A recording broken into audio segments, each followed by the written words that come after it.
Gotcha. I guess we'll so go ahead and call the meeting to order. First up is to approve the regular meeting minutes from October 4th, 2012. Make a motion to approve the Selectmen's meeting minutes from October 4th, 2012, a public session? Second. Any comments, changes, suggestions? No. All those in favor? Aye. Aye. Next up is to approve the non-public session minutes from October 4th.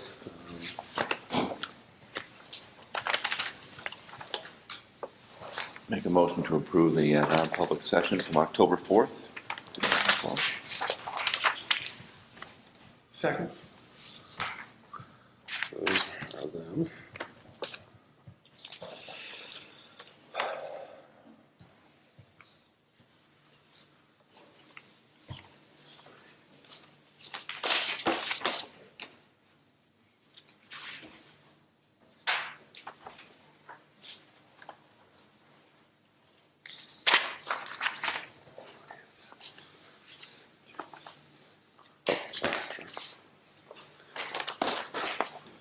This is the email exchange that was referenced in the attorney.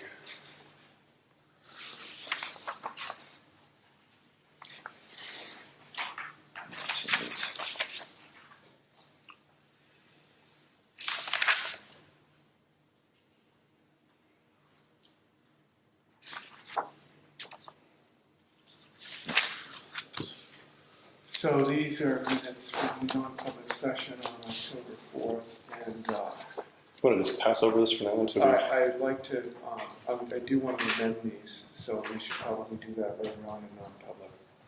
Okay, well, one thing too that we're maybe doing is unsealing this today. Right. So we could discuss that during that part of the agenda. Okay, yep.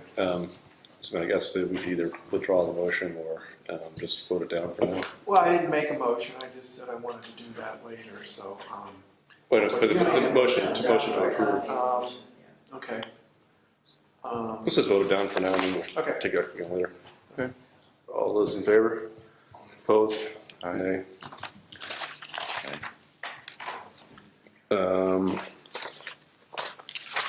Next up is what?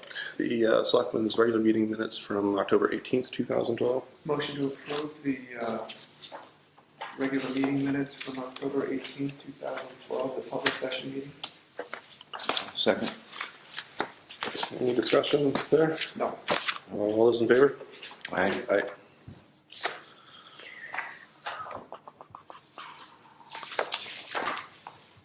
Make a motion to approve the non-public session minutes from the October 18th, 2012 meeting?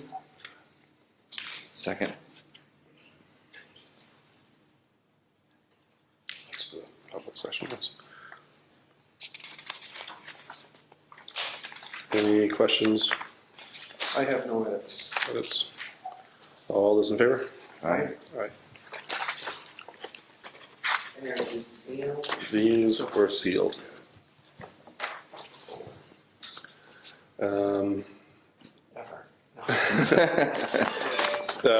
Elderly exemptions, so to protect the reputation of people other than ourselves.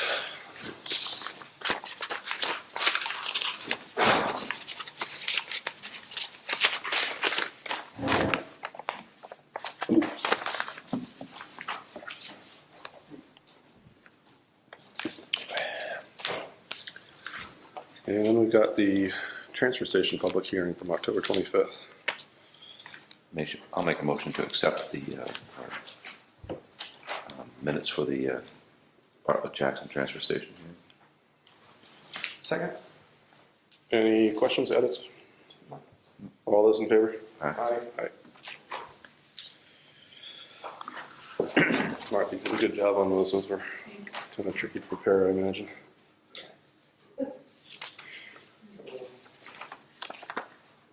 Especially when I look like this.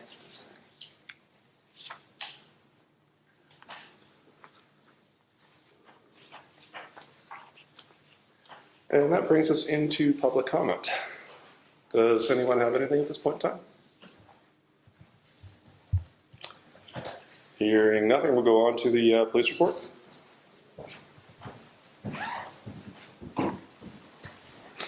Hey, Chief. Hey, how you doing? Oh, short list today. Yeah. Peeking. We've had a total of 5 false burglar alarms. The individual that went down to the grammar school and carried on down there has been arrested and charged with those offenses.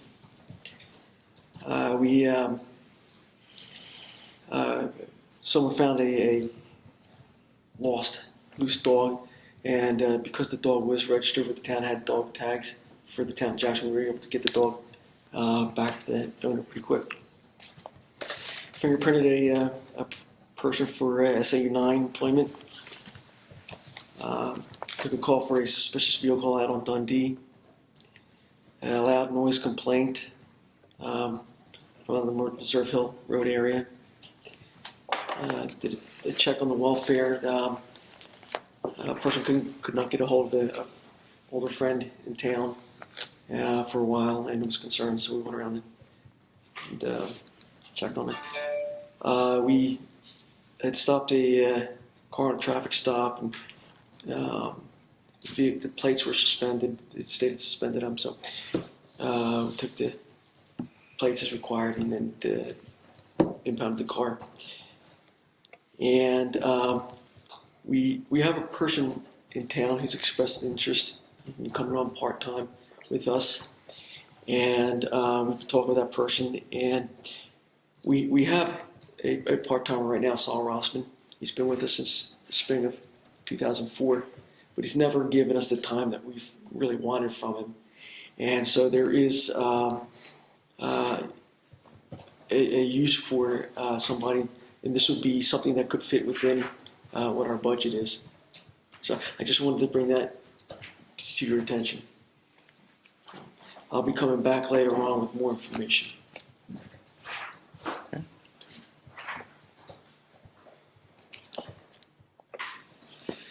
That's short and The sweet. long and the short of it. Yeah.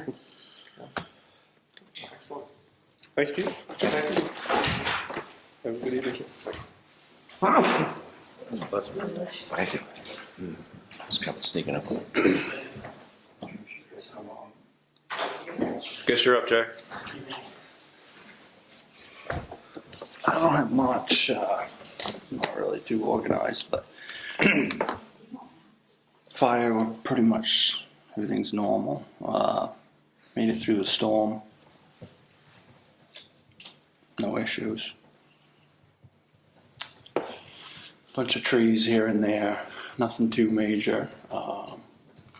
Couple big trees at the falls, so I wouldn't be surprised if somebody questions why there's a bunch of big trees cut at the falls, but a couple of big ones were hung up in the trees.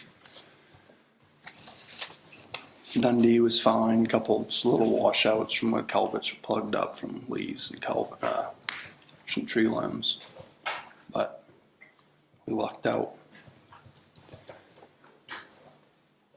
We've done a bunch of, been doing a bunch of cutting limbs and all over. Dundee, did a bunch in the dirt section of Dundee, and we've done a lot on the state road, just because they haven't done it and we got to plow it, so no sense in beating on the trucks, antennas and lights and stuff. So we've invested quite a bit of time and a little bit of money into the state road on tree limbs. We went over today and with the government and graded East Branch, and we had some extra gravel in this year's budget, so we put 70 yards or so, 10 loads of gravel over there. The government was doing the grading and stuff, so I had some extra gravel, and there's no gravel on that road, so we did that today. We've been getting trucks ready for winter, starting on all that. Any issues with the residents up on East Branch Road at all? I haven't heard nothing. I was figuring that the road was getting pretty nasty, potholes and rough right where the pavement ends, and I figured they'd be complaining soon, but so I got in contact with the government to grade it, and took a few weeks, but it got done today, so that was kind of their deal. We just threw some gravel at them. So I I was haven't- their grader. Yeah, they do it twice a year, but this year they had some screwy things happen within the management, so it didn't get done the time it usually gets done. We need to cut some limbs over there too, so I want to talk to the government about that, whether we can combine efforts or not. What else?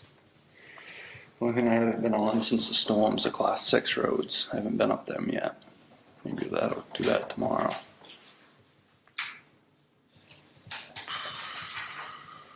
There's gazebo and the Christmas tree the electrical's almost complete on that. Goody worked on it today a little bit. It's been a nightmare since day one.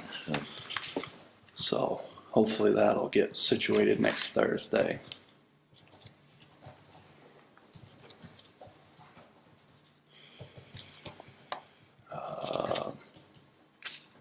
I got some plans to add. I want to add a couple loads loan to the soccer field. Maybe next week. Try to get that smoothed up a little better. And just get ready for winter. Can't think of anything else specific that. Like I mentioned to you earlier today about the well up on. Yeah. Here's Jay Pullman's card if you want it. Did they send you Yeah, we do have a. a spec or whatever? There was a little bit of on their notations for things to do. They pretty much outlined the work that needed to be done on it.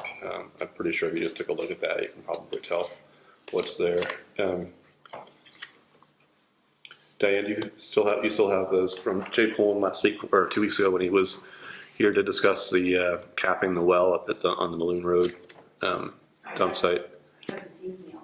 I forwarded, he had sent me an email a couple days ago and I forwarded it to you, recapping his visit. Alright. I mean, no pun intended. I don't know if I saw that, but yeah, we have information that outlines the work that's supposed to be done up there. Just email it to me and Sure, the work then I to can close that fifth cell. Yes. Yeah. It just needed to be cut off underground Right. and cement for them. Yeah, I think he said something about stone being put in it too. And It could be, as long as it was capped and nobody could get in. I know there was something else I wanted to mention, but I can't.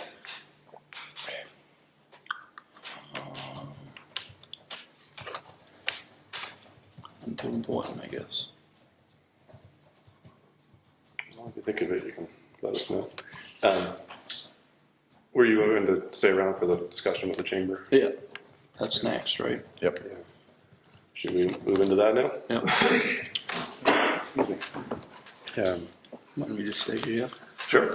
Put you in the hot seat. Was there anyone here from the Jackson Chamber to? Yes. Yeah. Do you want me to come in? Sure, you can. I'm Kathleen, just Hi, how are you? good. Hi. Thank you very much for allowing us to come here and have this opportunity. Well, thank you for giving us this offer. Well, Jay has been working with us on all these years, and he was just letting us know how difficult it was becoming and all the stuff that he was going through with it. And he asked if we could help in some way. And I went back to the board of directors, and they were delighted. And then they asked for a committee to be formed, which got formed of local residents and business members. And everybody's just really excited to do this and working with you, of course. And they've committed to doing this entire project, which is just about, and we can't be held to this because it might be a little less or maybe a little more, but roughly about $5,600, and we've already raised half of it, and we're still going and trying to raise more. And it's to cover all of the lighting on the bridge, on the directory map that's near the bridge, 32 telephone poles, the gazebo, and the big Christmas tree, which everybody is really hoping that we can still continue to do. They've come up with a bucket holder to use for all of the projects, and they have a staff of 6 or 7 to go with it and do each project, plus Carrie Scribner, who has got that perfect eye for knowing what looks good and what needs to be done. She'll be with them and go through it with them, and of course it would all be done in conjunction with Jay's direction, him telling them what they need and whatever. And the lights, the old reeds, I mean, I think anybody that lives in Jackson knows how bad they were looking and how embarrassing it was and falling apart. But we also found solar lighting that will go on those, so they'll stay nice and lit, and we'll have extras on the side. And then when they come down, they will be wrapped and secured neatly so that they're ready for next year, and they will be stored at one of our members' places so that they can stay fresh and safe and not get destroyed. And we will commit to replacing anything that needs to be replaced and doing it again next year. And hopefully it can save you guys some money on staffing and the replacement of the bulbs and all that stuff. And we were wondering if maybe you might want to kick in a little bit of financial support to help the project keep going. Regardless, we would still go at, if you were to say no, we would still go through, hopefully with your approval. And that's basically it. So you're gonna raise a total of $5,600, We've raised half already. and that's not enough to do what you want to do. Yes, it is, if we were to raise the whole thing. But we were coming to you to ask, it takes the pressure off of having The second to, half. yeah. Got it. Yeah. You don't need more on top of it. No. And who It may be a little less. gonna be doing the work with the bucket? Tom Perkins has a friend that donated the bucket, and hopefully Mike Mallet will have a driver for it. I guess you have to have a special license for the driving. If not, we'd get something in And there. who's gonna be up in the bucket? I don't know that yet, but we will find somebody that has, and our insurance, I've already talked to our insurance, and hopefully that's covered. That's my next question. Yep, we've got the insurance to, Is it all- We're doing this. the driver has the insurance for the bucket itself, and it's registered and okay to use because he uses it for his business. And he's willing to put us under that insurance for that portion of it.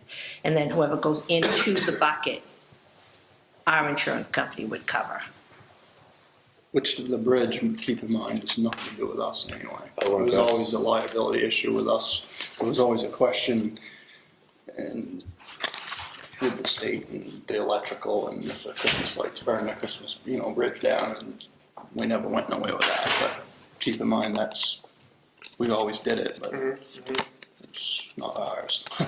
And does this change that status of that at all? I Don't see how it would. started asking some questions about when we got into some electrical issues on the bridge, and it was like, Better off not asking questions. just leave it alone. So there's a This is- liability policy that covers the person in the bucket when they're doing, when they put it. They'd be doing volunteer work under the chamber, and there's a coverage for volunteer work under the chamber. And do we have a copy of that policy on You file can. here? I can have it sent to you. Thank you. It's the only place it's gonna matter is the tree, the big tree.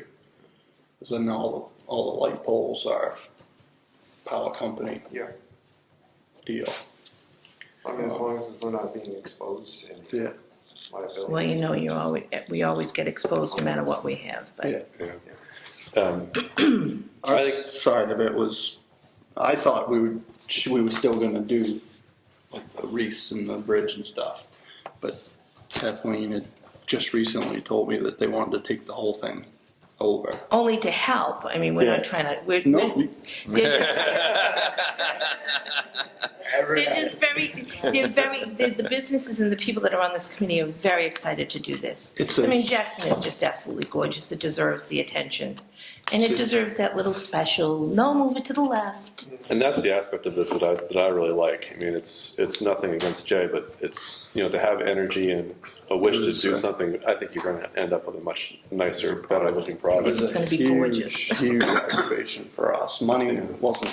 Some years it was a couple $100 worth of lights. Last year I spent like $500 or $600 on a whole bunch of brand new lights. And we recognize how hard you work, too, Jay. And so find every bit of money we can find to give them and get rid of it.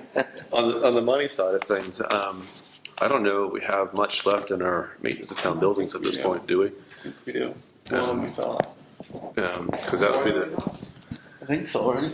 Well, it depends how much you want to contribute. We do have, as of today, we have 13,000 left in that budget. We have 2 months more to go. We have fuel, heat, electricity we need to pay. We're doing some Plus I've got cleaning of furnaces, so we, keep that in consideration. plenty in my contract hire, which I would use when I used to rent, borrow, or whatever, a bucket truck. I will tell you that tree is not easy to deal with. I know, I've Even watched with a you. bucket truck, I know, I've watched you. it's not easy. But And we we do- did, I don't know, we planted that little Christmas tree, which some people don't like the looks of, but that's another story. They So, and have there's the gonna power. there's gonna be power there, so that's up to And they whoever. have the manpower. The husbands Yeah. and everybody have really committed to this and they're excited about it. They may not say the same thing next year. It So if you always guys- takes a year to know what you're getting If you yourself guys wanna into. decorate that little tree, there'll be power there at some point here, so.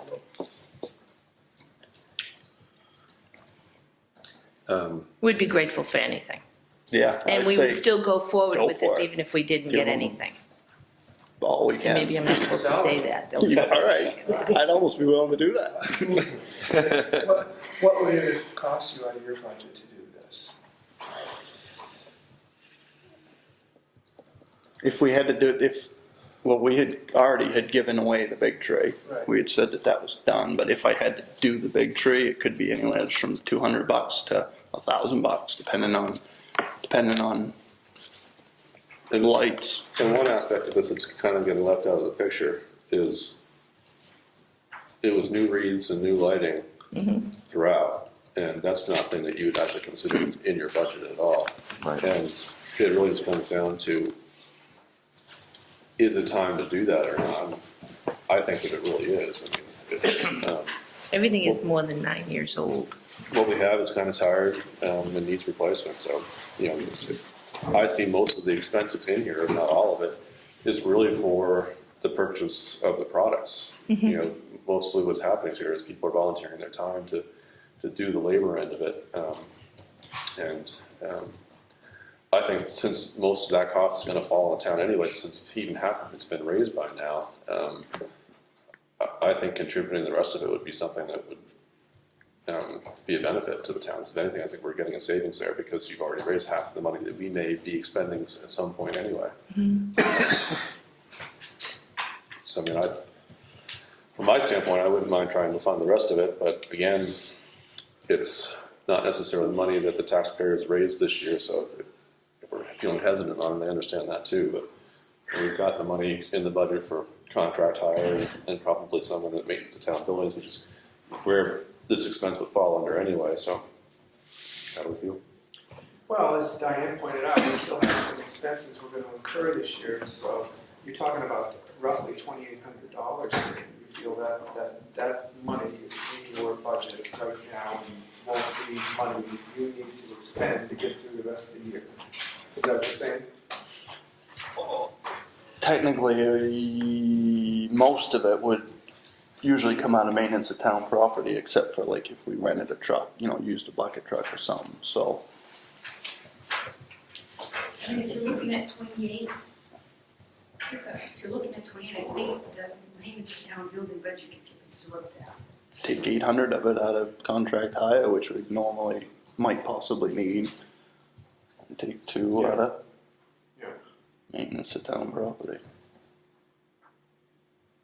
I think it's a good investment to get rid of huge aggravation for me. Huge aggravation. I mean, I remember times of spending days and days and days and days just on the Christmas tree. Way back when. It'd be nothing to invest 2 weeks worth of time throughout the winter on that Christmas tree. And that was, I mean, we'd bought a whole bunch of new LED lights last year, which was gonna save a lot of that. But when we had regular bulbs that you used to have to change the bulbs all the time, and the birds chewing on the electrical wires, because the electrical wires used to get left in the tree all the time, and it was huge aggravation. How much would you need to purchase for next year, do you think?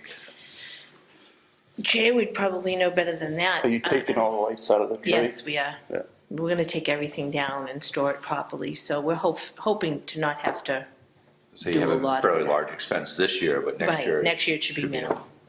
And volunteer staffing, so. You're gonna leave the lights on the gazebo?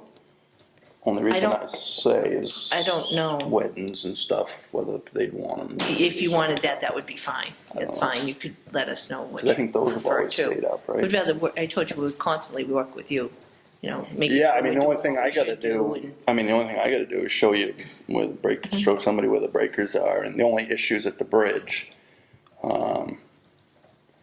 understanding how that eye works. Because there's an eye in a certain spot. The same thing is on our map. Yeah, but guide. it's up in the rafters, Right. hanging over the Yep. river.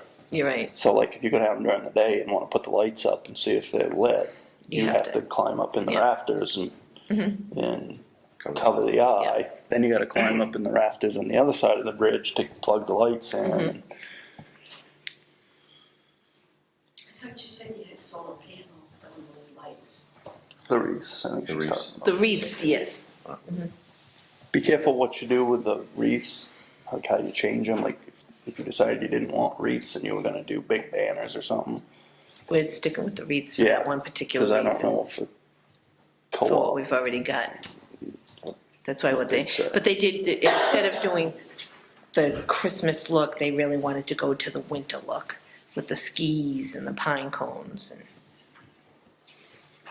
Any special permission from the co-op on using our poles? I think it's the same deal as everything, it's been done for so long that nobody knows any agreements or who got permission when, or probably was just done. There probably was no official, so better left unasked.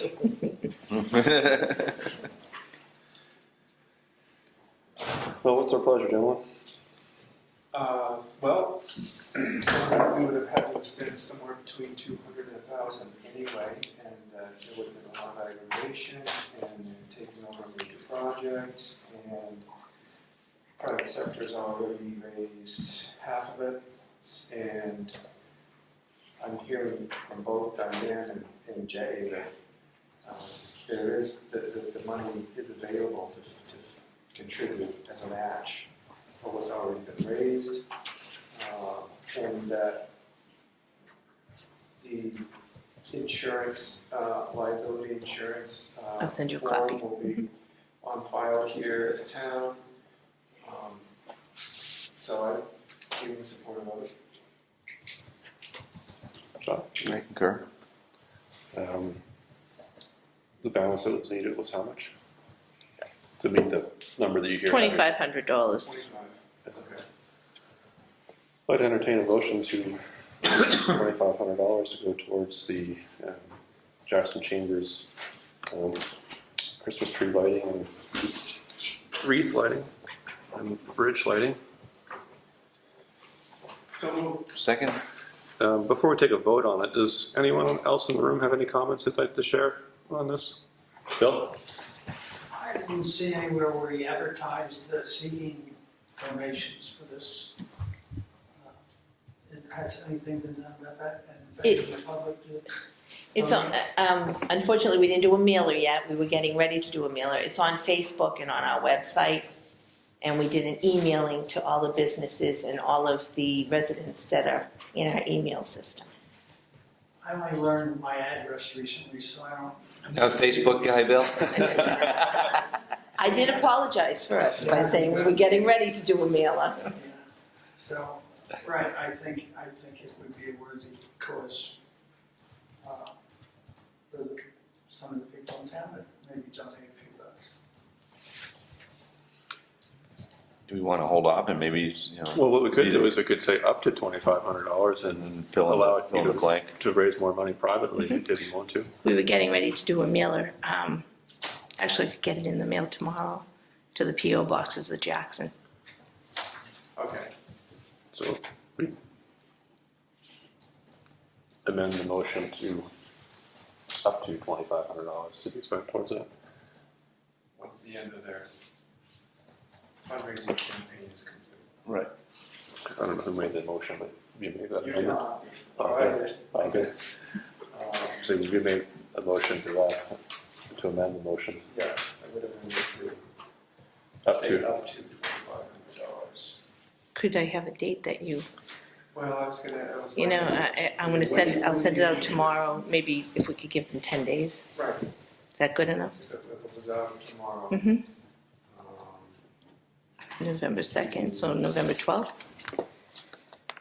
Say the 15th. Yeah, yeah. Okay. That gives you plenty of Yeah, time. we have 2 more weeks. And you know you're gonna have the money one way or the other. Okay, that's wonderful. Yeah. Couldn't thank you enough. All those in favor? Aye. Aye. And that was to the motion, the amendment and the motion, I suppose. I would like to thank you very much for bringing this offer to the town.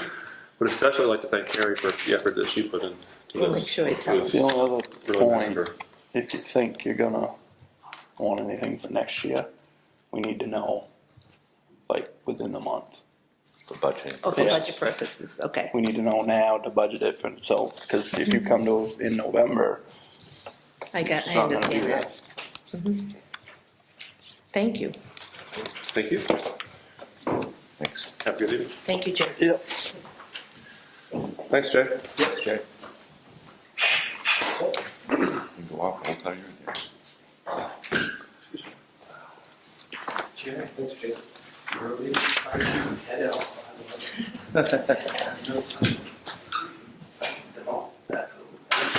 Fire department, if you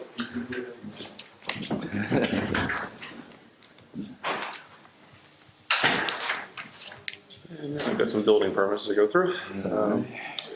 First up, I'd entertain a motion to approve the building permit for Donna Yuri, map P9 lot 17, to install 24 by 24 garage and 10 by 10 entry room. So moved. This one is recommended by Andy. Seems to be pretty straightforward. Any questions, discussions? All those in favor? Aye. Aye.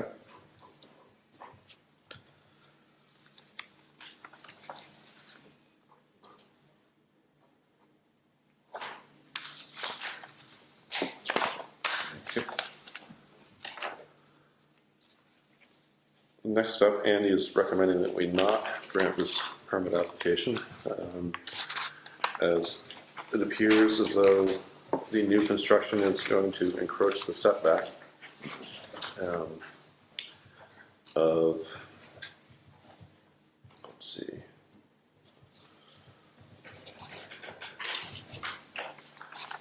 The road. yeah, It's on the road. I'm just wondering which road that it is. North Hampshire Ridge. North Hampshire Ridge, thanks, Rob. Oh, yeah, here we go.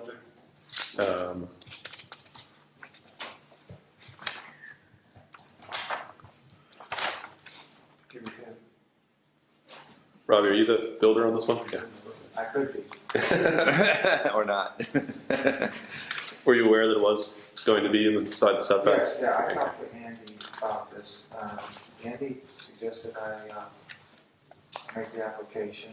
Right. And then go through to the ZBA with it. Yeah. So I guess I'd entertain a motion to deny the permit application. How, and it's into the setback. Yeah. Do we know how much? What It's, about 15 feet? It's, should be 50 feet from the road, and I've got about 35. Okay. Do you have any idea of when the zoning board is scheduled to meet again, or? typically they meet when there's a reason, really. So,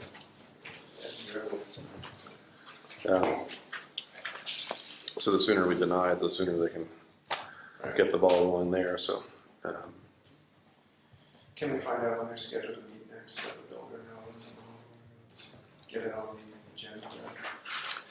yep. Is that something I do? Do I call them? Yeah, what'll happen, Rob, we'll deny it this evening, and we'll give you the reasoning. It's a violation of Jackson zoning ordinance 4.3.1.2, encroachment into the setback. And you'll need to bring that to the ZBA and file for request of a variance for it. Diane? When selectmen decide whether or not to deny it, what I'll do is I'll send a letter out stating the decision, selectmen's decision, and if they give instructions on how to contact the ZBA. Okay. The next scheduled meeting is the 21st. The 21st. Thank you, Dave, for Thanksgiving. And Rob, you need to know before, I mean, imagine if the letter gets sent out tomorrow or Monday, you'll have it pretty quickly. But basically you need to contact Frank Benesh to schedule the ZBA. I would contact them. Yep. What happens there is they need to notify all the abutters by mail. They'll need to be, the postage will need to be paid by the applicant to cover that. And the 21st might seem like ways off at this point, but that's actually probably enough time to get everything done before all that. So. Okay. Thank you. We made the motion and seconded. I don't think so. Okay. No motion All right. today. Make a motion to deny the building permit for the for Robert Rubel, map V7 lot 123. Second? All those in favor? Aye. Aye.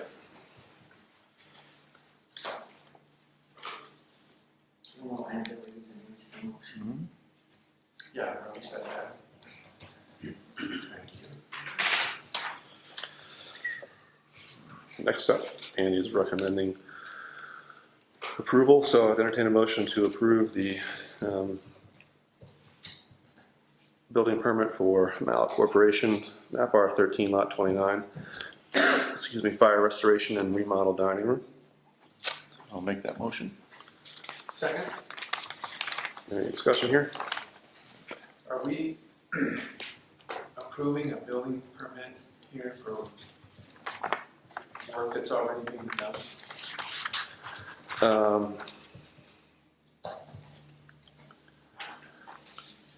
Some of it might be. I mean, I know all the work that's being done has been, the insurance company's been monitoring it, our fire department's been monitoring it. I'm sort of sure Andy's been there, our health inspector's there, so everything's being done is being done very transparently. So I think the only reason why we're seeing the building permit is because there's needed a deck to be removed and replaced.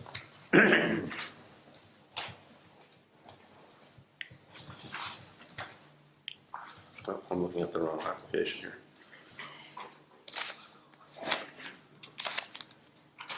Here's the next ballot, the ballot one, is that over?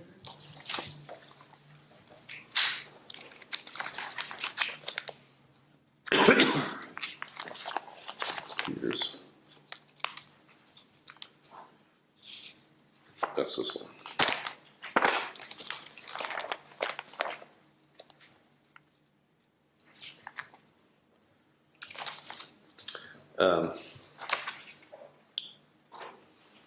So it's fire restoration and dining room remodeling.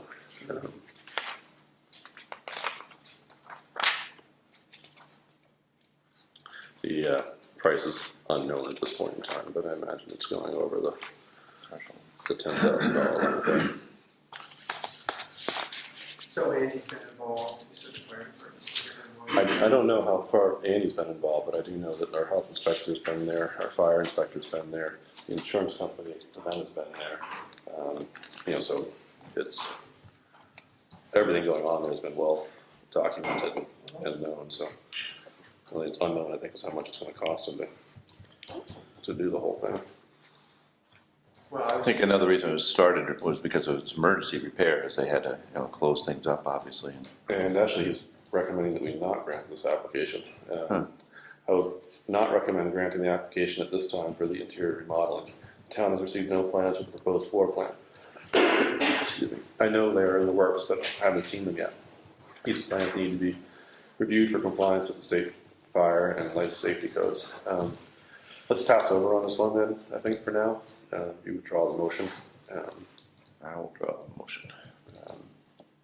And I'll look into it and see what's going on there. I'm not sure why we need plans or anything for that. I mean, Commercial. its intended use is the same. It's fire restoration of the dining room. He doesn't have anything in here that something's going to be different. Again, the only thing that's unknown is, I think, how much it's going to cost him. And the floor plan. And the floor plan, it's a correction of the fire-related damage and interior remodeling.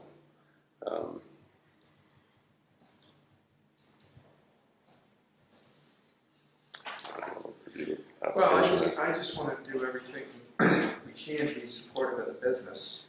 I mean, they suffered quite a loss and everything else. I was almost wondering, almost expecting something at our last meeting to come before us. And I understand that, floor plans take time.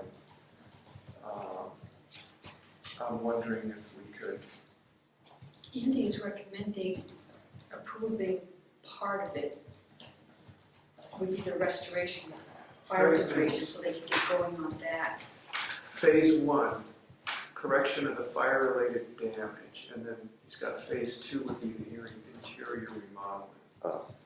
So not recommending the interior remodeling. So he's recommending we approve the application for the fire-related damage and hold off on the interior remodeling, recommending the phase 2 part of the project, I guess. I don't know if we could approve the whole thing contingent on the building inspector approving the floor plan when it's submitted, or just approve phase 1 only. I look to your guidance, but I don't have any experience with recommending the building permit application in phases. Yeah, right. Well, we have done it conditionally before, so we could approve the whole thing, conditioned upon him approving the floor plans. I don't see any problem with that. Because he could have the floor plans to Andy within a week, and then we're not meeting for 2 weeks. And that would not make me feel as supportive of helping him get his business up and running. But the only thing I'm not, I guess, quite understanding is that what the application is for is fire restoration and dining room remodeling. Mm-hmm. And dining room remodeling, I guess. Yeah. I don't know whether that's just put in there as that's part of the restoration process, or I don't mean. I don't think it's that uncommon for a business that suffers that kind of a loss to, take a look at things and maybe try and increase efficiency as you've got an opportunity to come up with a different floor plan design or something like that. Kitchen layout. There's no, I have change to the footprint being proposed. And I guess from my perspective, I'm not sure, I mean, I'm prepared to grant the application with no conditions. I mean, again, everything's being monitored by their insurance company. The fire inspector went over there today. Our fire inspector went over there today. So it's not like, I mean, the building permit application part of this whole thing is pretty small. Yeah. I mean, mostly what he needs is approval from the health inspector. He needs approval from the fire inspector. Our part in this, as far as granting the building permit applications, kind of almost meaningless in this whole thing. Well, I think he probably wants to make sure that, that the floor plan proposed is up to code, but that's for other entities to It is at this point in time, and that's why. sign it, but I know Diane's got something. Yeah. I spoke to Andy about the renovation piece of it, and his concern, he said, as well as the fire inspector's concern, is there's talk about changing entryways. That would be a concern for life safety codes for the renovation piece. And they don't know where that's going to be. And that may very well be the case, but that's in the purview of the fire inspector, not the building inspector. And that's why I'm not sure what this part of it has really to do with any of that. I mean, that's why I'm comfortable granting the permit application, because he's got to pass fire inspection and health inspection, much more importantly than what he might be doing for remodeling. I mean, if he doesn't have the proper egress from the building, that's something the fire inspector would deal with, not us. I mean, I guess it wouldn't hurt to grant it conditionally on granting the fire restoration, and conditionally approving the remodeling based on submitting plans to Andy. I mean, Past life safety code. I don't mind going and talking to Mike tomorrow and finding out what's going on with it. To see, I mean, I would just hate for something that we're doing here that might be meaningless for the whole thing. Prolong his ability to get his business up running again. Right.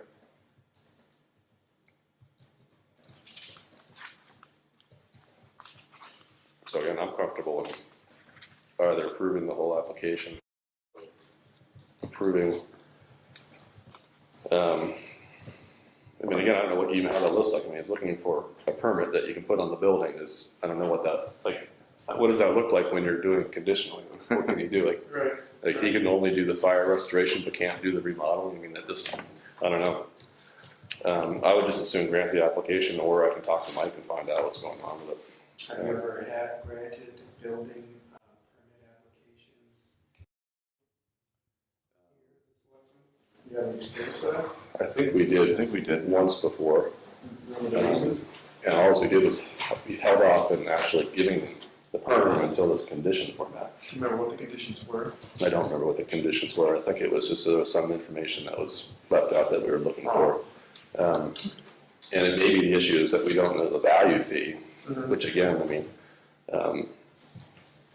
that's something that can always be made up in the long run. Unless you can specify the conditions, you shouldn't have conditions. Yeah. Well, we can specify the conditions. The condition would be that, we'll grant the approval, we'll approve the building permit. And that's how do you, I mean, we can either issue the permit or not issue the permit. I don't see how we can do both, because the application isn't for two different things. He wants to, for the fire restoration and dining room remodeling. It's not like he's going to change it around so he can't get fire inspection approval or health inspection approval, because he wouldn't be able to open his business, so. And if he does, that's where us granting his approval doesn't give him permission to put his doors anywhere he wants I wish he to. was here, but he's working on his property for all I know, so I understand he's a busy guy right now.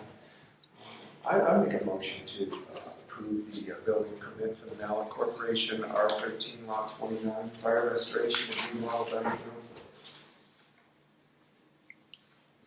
Second. All those in favor? Aye. Aye. Diane, obviously he's got the check for the application here. and the value fee hasn't been established yet, so. I don't see that as an issue. When we deal with that from time to time, people start their projects and they don't know how much it's gonna cost until they tear down walls and they see what they're dealing with. Especially We in can work fire. with that. So I just wanted to clarify to make sure that we will still issue the permit, but, and then just pending on the value fee, we can figure that out afterwards. Gary, why is our building inspector not here? I don't know why it's not here this We evening. have 8 items here to cover. The guy should be here. I mean, that's what it's all about. You could have saved a lot of time if you were here to answer these questions. You're answering questions that he could have answered in a matter of a minute. So why is he not here? Very good question, Bill. What's his job to be? Yeah. Well, what is the policy for when Andy would need a meeting? There is no policy. Usually we ask them to come if there's something, you know, So he waits for our ask? usually. Okay. If there's something, complicated. Like this. Like this. And I think the man owes it to the town of Jackson to be here. We asked. Yeah, part of the problem, It comes when he's asked, and he wasn't asked. yeah, and He should that's, have enough common sense to be here. He shouldn't have what he well, Bill, actually, Tell him. the person, the people whose fault that is, and the person in particular whose fault that is really is my own. This is the first time I've seen these building permit applications. Typically, I don't see them until I get here. And that's been something that I've been meaning to address for a long time now and haven't done yet. Because to me, we're the ones that approve these. Andy, I mean, again, it's like Peter said, that when he's asked, he'll come. And he wasn't asked, and he wasn't asked because I didn't think to ask him because I didn't see these yet. And that really falls on me as far as why it is that way. And we should change that. I've been asking to look, to review these things and change them for a long time now. And we're starting to get around to it.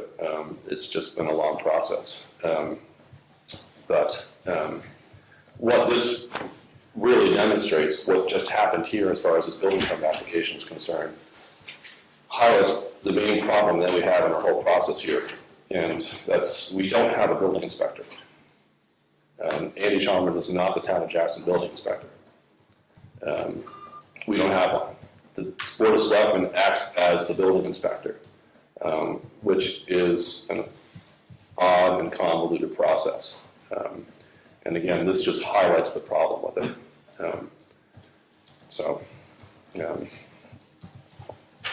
That's something that we need to change. And what is his role? His role, he is a consultant who consults the Board of Selectmen on building permit applications and the building process. He acts as a building inspector. Says right there, buildings. That's buildings. But Andy Chalmers has never been appointed as the town of Jackson building inspector. To my knowledge, we don't even have a contract with Andy, do we? Not a formal contract. We have no formal contract with him, and he's never been appointed as a building inspector.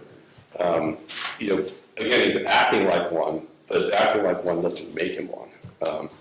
And in a real process, the building inspector makes all these decisions, not the Board of Selectmen. In our process, the Board of Selectmen makes the decision. So Andy consults us, makes recommendations to us, and then we decide. Andy has no formal authority, and that's the biggest flaw in our whole process, because these are decisions that we shouldn't even be making, yet we are. And we are working on changing that process. Like I said, it's just been a long time coming. But let's move on to the. So we never technically had a building inspector, even prior to Andy. I don't know. I don't know what prior select boards did. All I know is that Andy was never appointed as the building inspector, and we have no formal contract with him. I don't know what was done in previous years. Deb?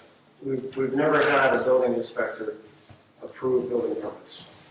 and handle the process. So as a matter of law, we've never had a building inspector. Not necessarily, I but mean, in the technical sense that the building inspector handles the approval process of building permits. well, what is not necessarily true is the law has changed. It's constantly changing. And this year it changed in a very significant way in that regard. Before, the building inspector could be anybody. Now the law requires that the building inspector be qualified. One thing I do know about the Board of Selectmen making these decisions is that we are not qualified to be making these decisions, which is a very big flaw in our process. And again, we're working to correct it. It's just March. going to take some time and probably take some voter approval. Let's move on to the D. Matt Braun.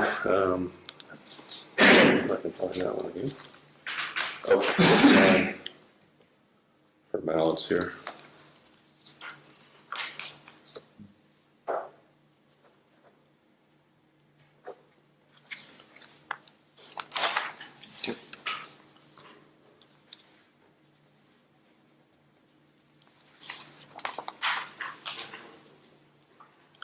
But Bill, the responsibility for having Andy here is really mine.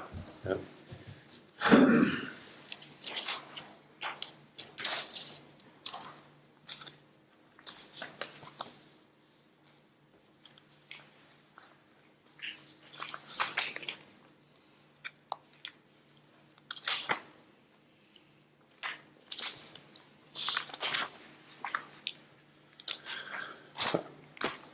Matt Braun, I'd entertain a motion to approve the building permit to add a 12 by 12 addition to a house for Matt Braun at B5 Lot 4. So moved. Second. And this is one that Andy is recommending to approve.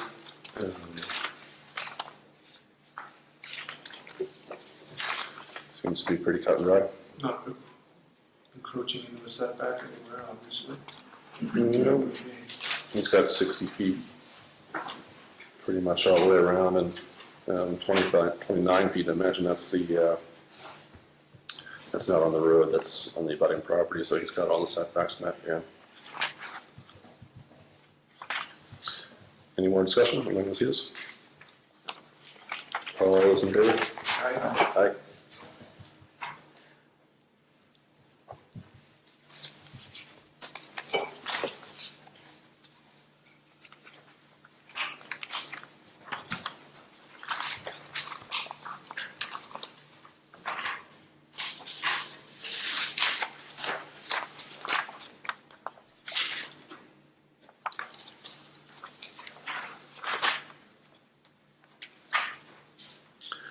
I'd entertain a motion to approve 2 additions to the house for Joan S. Kelly, map B5, lot 21.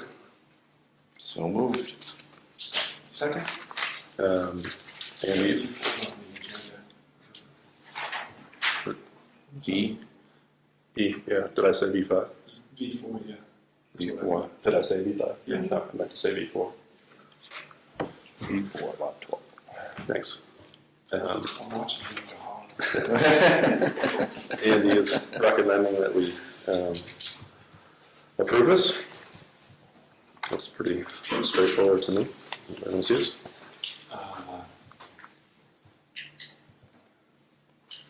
Two additions to a house that take me half the meeting to get wrapped around it. It's recommending we approve it, so obviously it's not encroaching on any setbacks or violating the building codes. All those in favor? Aye. Aye.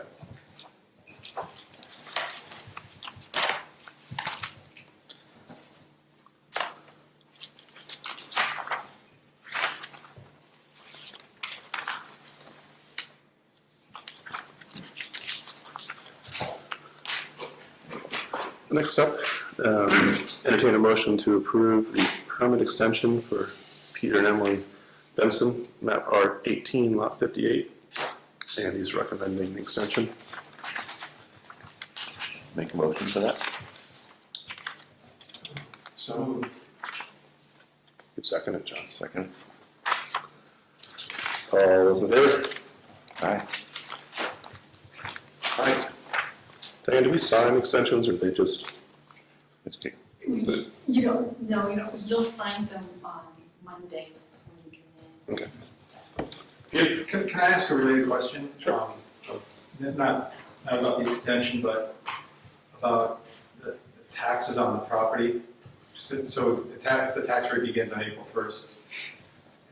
The old house which we're being taxed on now is gone as of April 20th, and the new house is being built.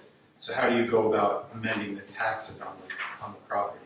Essentially, there's no building there for 5 months. Now there's a building being constructed that will be bigger than the existing building. I'm just wondering, do you go through an abatement and reassessment process, or how do we handle the taxes on the second half of it? Well, the building permit itself allows us to do a reassessment on the property.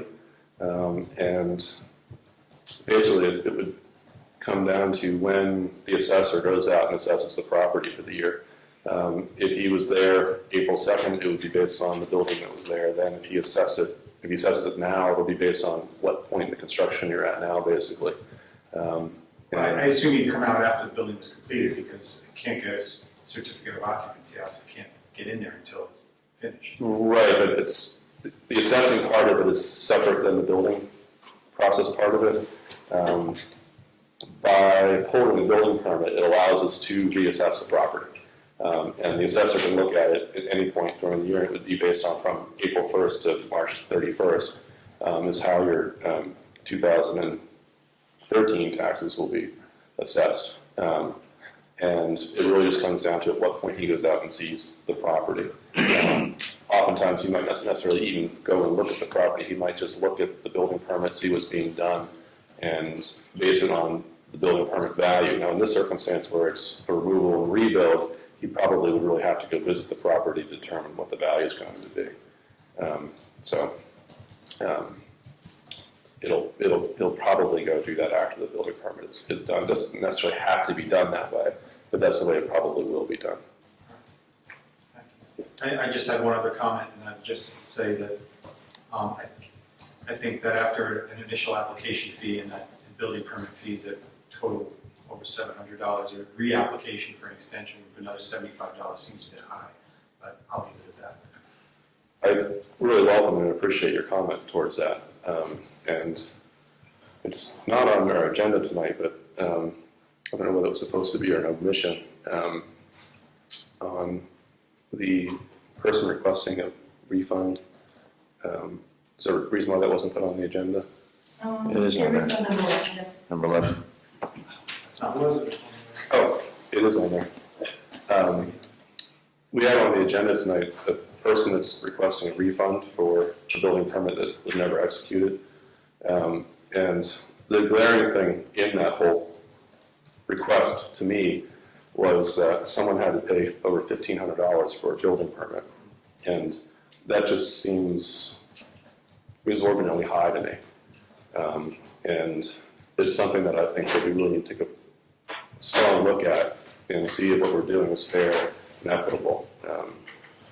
And so under number 11, we'll, I think, be addressing that very issue more here, which probably will be coming up pretty soon, if you want to stay around for it. Thank you. Next up is the demolition permit.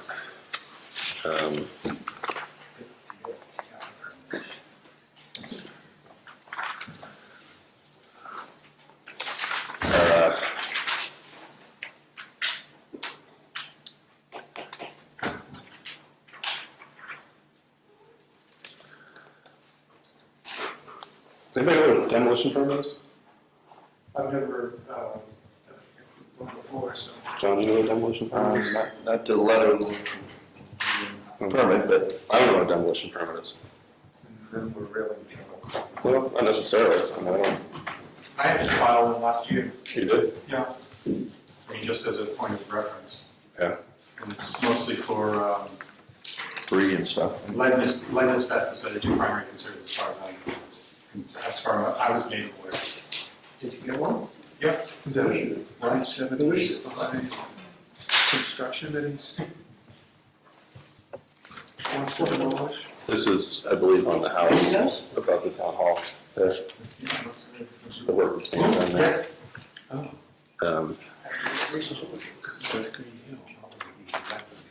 Did Did you guys hear? Green Hill, it's a little white house at Green Hill. You have issued a demolition permit. We had, I had, yeah. Yeah, My neighbor got one.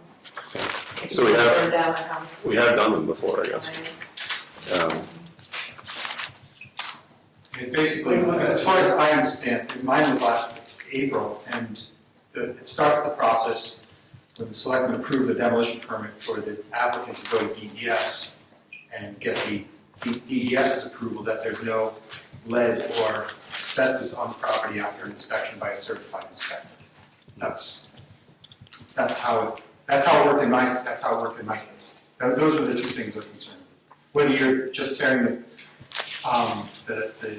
structure down or whether you're burning it, the process is the same. Because you need to debate those two things. There's another reason too, if you're tearing down a house, it also tells the assessor that he needs to go to the property and reassess it. It makes sense to me to have them, I'm just, So we did do one last year. The applicant signed where the selectmen should sign. Yeah.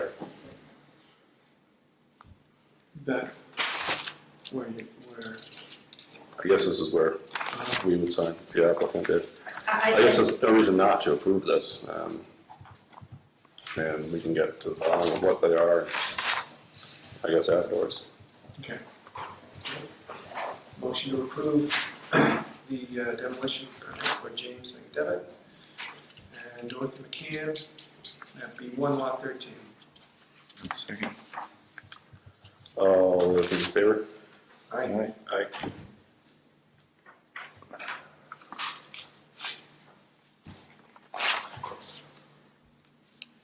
Does that just need one signature, Diane? That's how they were designed. Okay. They were, when I started working, that's what I had to work with. Perhaps we could look at designing it.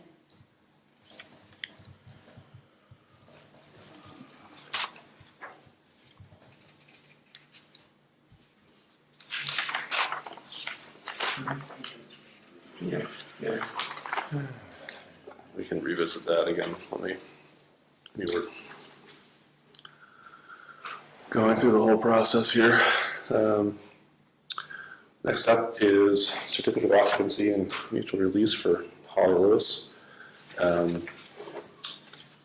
we did get confirmation from the town attorney that the case was closed January 27th, 2012. So all is complete on this now. And I did want to kind of make a comment about what's going on here.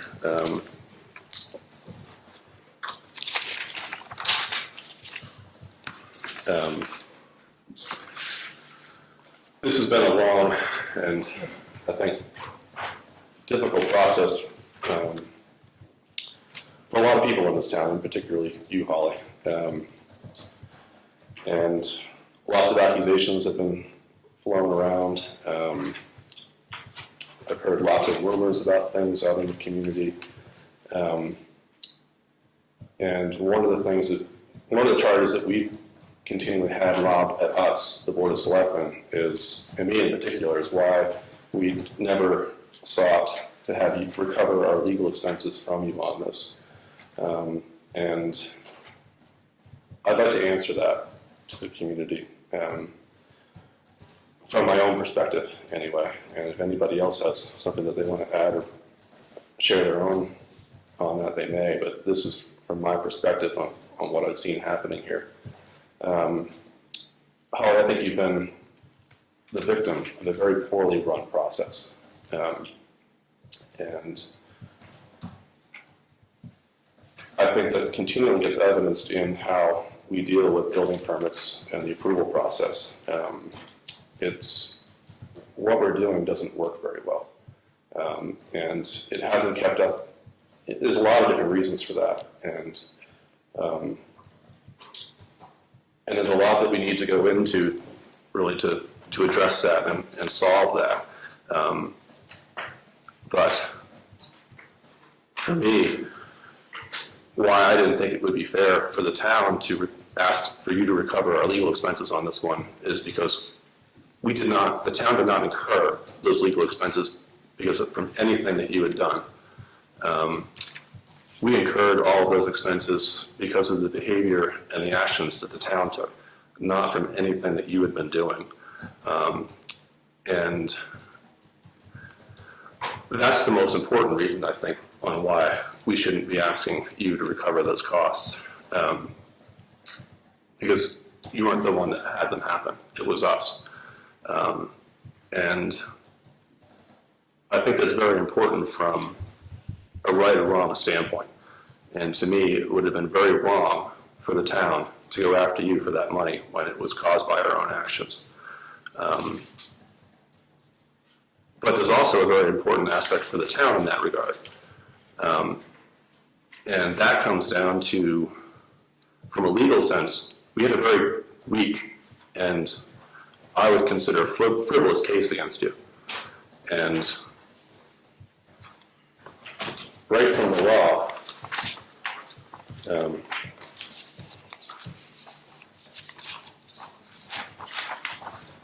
if I can find it here.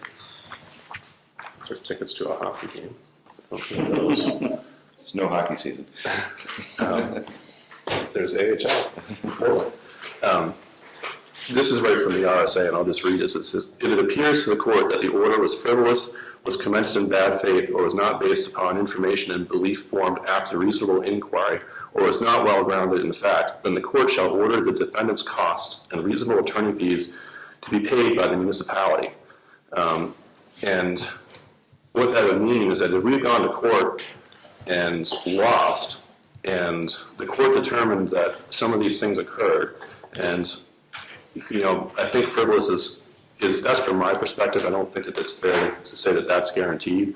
The bad faith part, I don't think anything was necessarily done in bad faith here, but I know that the information that was based on was bad. I know that there was not reasonable inquiry, and I know that it was not well-grounded in fact. And the details of that are long, and if anybody ever wants to go through them with me, I'd be more than happy to. But the bottom line is, I believe all of those things to be true, that we didn't perform reasonable inquiry, we didn't have it grounded in fact, and it was based upon bad information. And I think that the record demonstrates that very clearly, and that the Board of Selectmen really needs to do a lot of work to get our building permit process in line and operating well so that what happened to you doesn't happen to anybody else. And I had someone say something to me the other day that was just really, I thought, strikingly odd. And they said to me that I should be ashamed for talking to you out in front of our building here, and just how bad that looks. And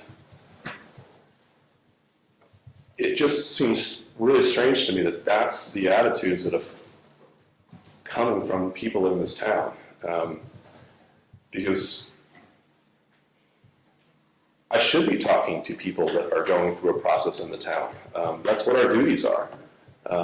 And as far as your case is concerned, I'm very proud of all the actions that I've taken on your behalf, because if anyone else in town were treated by the town like you have been, I would fight for them just as hard.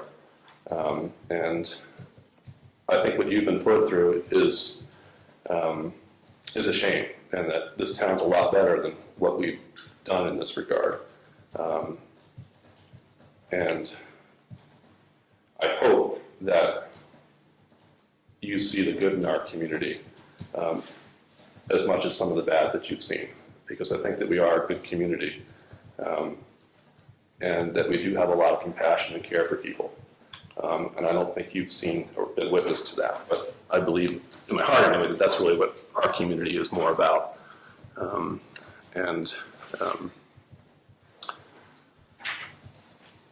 I wish you well and good luck in your home. Well, I want to thank you for your words and let you know that there have been people that have stepped up and people that don't know me that have different views than the person that spoke to you.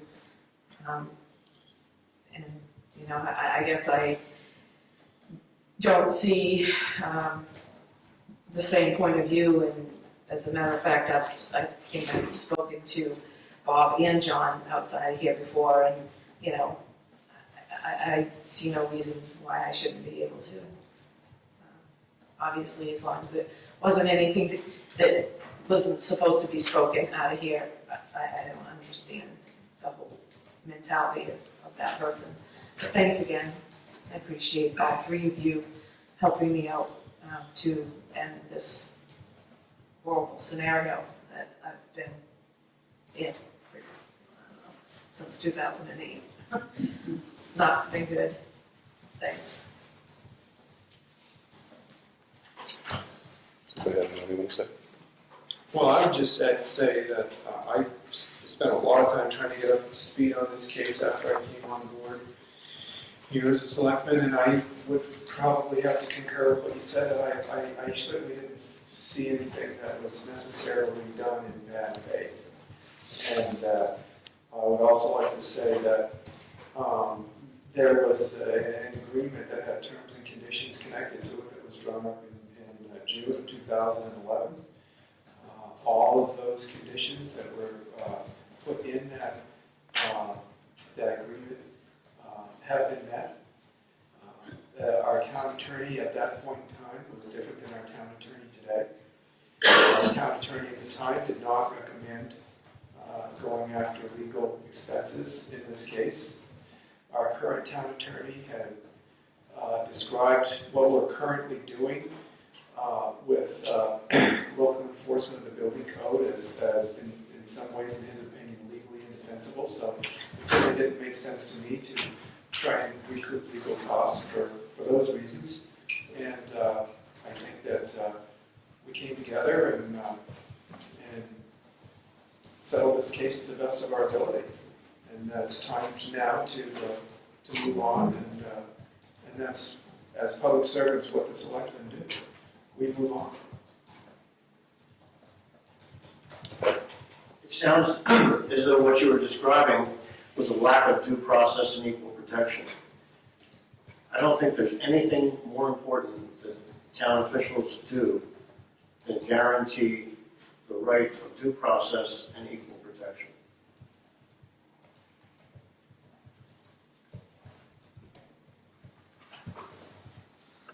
If there's nothing else, Bill? I've attended enough of these meetings that Holly was involved in, going back to 2008. And it's my own opinion about what really happened here prior to you folks being selectmen is this thing became a personal issue for some of the selectmen. And it was just, it really became nasty. And Holly being the victim. Bill, with all due respect, I mean, it's like Bob said, I think it's time for us to move forward and work on our process so that we establish a good, equitable process that works for everyone. And how I've pointed out a lot of the flaws I think that we've had. I guess it would be fair also just to point out a little bit that where our system works, and for the people that it works for, it does work well. It's just when things happen outside of our ordinary process, it points out very severely the flaws that we do have. And I think the most important thing that we could do as a board of selectmen and as a town is really establish a well thought out process that can work for everyone that comes before us for business. Do we need a motion? Nope. Well, we had made a motion before to close the court case, and again, that is another This is just an FYI. Yeah, because at the last meeting, we made a motion to close the court case, and we found out between now and then that the court case is actually closed back in January because the attorney forgot. Not our current town attorney. How about now if we're, if it would make sense to bring up agenda item 12 at this point, since we're done with 7I, and agenda item 12 in the new business is to unseal the Lewis litigation non-public session minutes. I think that's that- connected with this. I think that would make a lot of sense, John. Is that okay? Let's do that then. 15, right? You're talking about 15, right? 15. Oh, I got the 36-hour-old agenda. Sorry, John, we're not leaving you out Things yet. change. Okay, yeah, this agenda is item 15, and the Lewis matter is H, not I. It's a fluid agenda. I like it. I did give you the updated Yeah, one. yeah. Just I came in. So,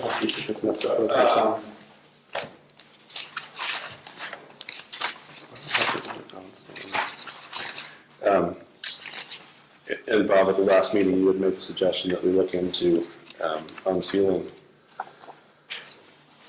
the minutes and records of this, which I think is a good idea to do. One thing I want to caution about that though is, should we perhaps review everything before we do that? I mean, I'm pretty confident that everything in there is okay, but you know, it's been a while since I reviewed all of it. So, John, how do you? I think it'd probably be a good idea to make sure there's nothing in there that's going to damage somebody's reputation. Or... so the steps forward would be for us to review all of the sealed non-public minutes pertaining to this litigation matter and make sure that we're comfortable with unsealing them.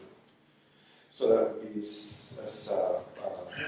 a non-public session maybe at our next meeting. Yeah, It might be a couple. There might be a couple, but, Minutes there. yeah, which might be the smart way to do it. Or can we only look at it in the meeting? Technically, we can only look at them when we're meeting together. Well, I made the suggestion because I really think it is important, now that the litigation matter is complete and it's closed out, that we unseal as many of these non-public session minutes as we can. So that probably would be a logical step, is for us to review and make sure that we're not unsealing something that we shouldn't be, no matter how long it takes. Yeah. There's no reason why we can't work on it, you know, maybe even each meeting for a little bit. Do 10 a day or something. And we'll postpone these minutes until That's a lot. the first time we go in to do that. All right. Sounds good. And I am going to disaster organizationally. That was this one. Brings us to number 8, timber tax assessment worker agreement.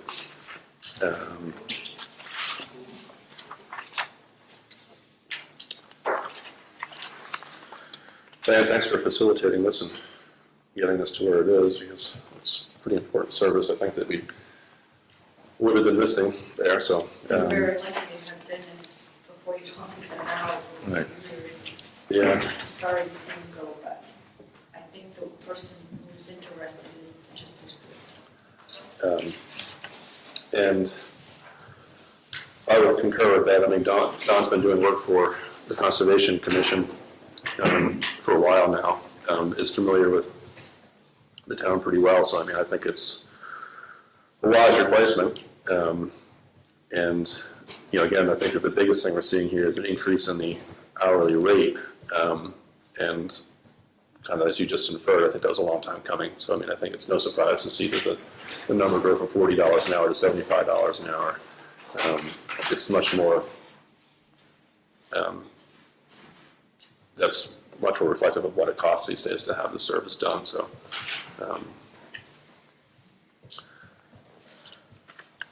I'm okay with entering into the contract.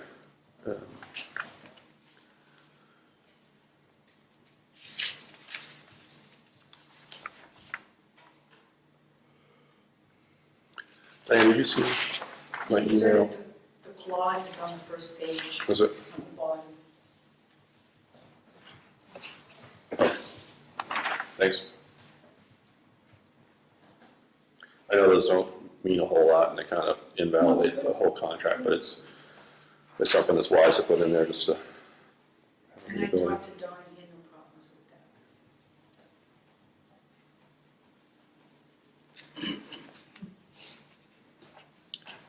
that. Any discussion?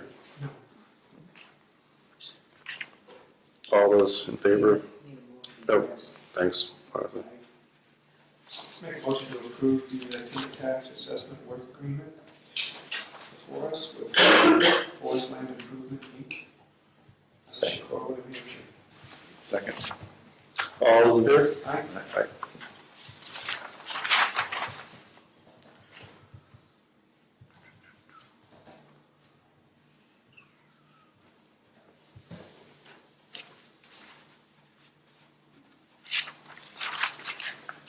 Do we really need 3 witnesses?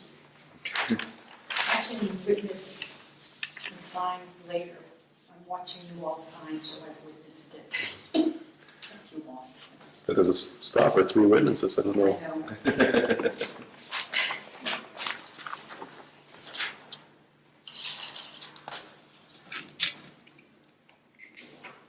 Clipboard around? You just pass it around and have members of the audience witness it. It has a spot for 3 witnesses, so assuming it's there for a reason. Does anybody mind witnessing it?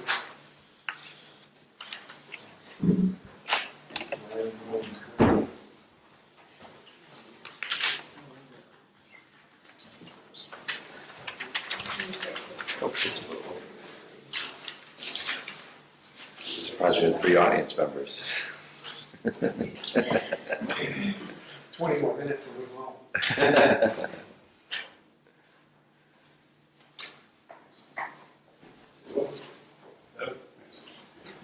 Peter looks like he's wrapped up in something there.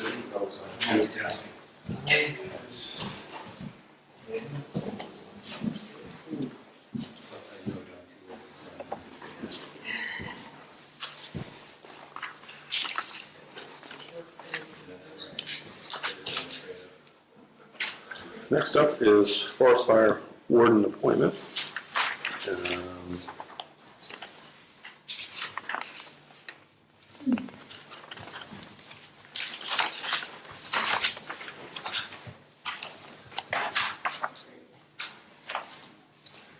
They're all reappointments but 2. We have an awful lot of deputies in this town.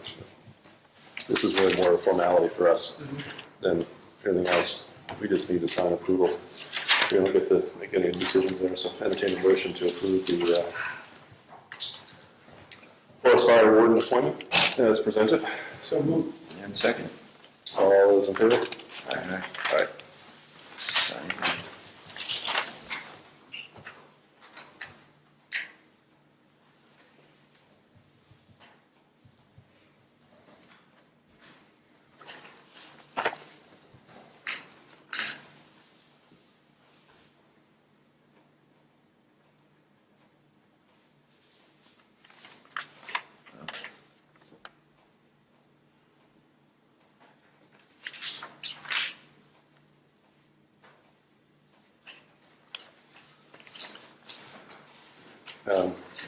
John's been waiting pretty patiently back there. Should we move item 12 up?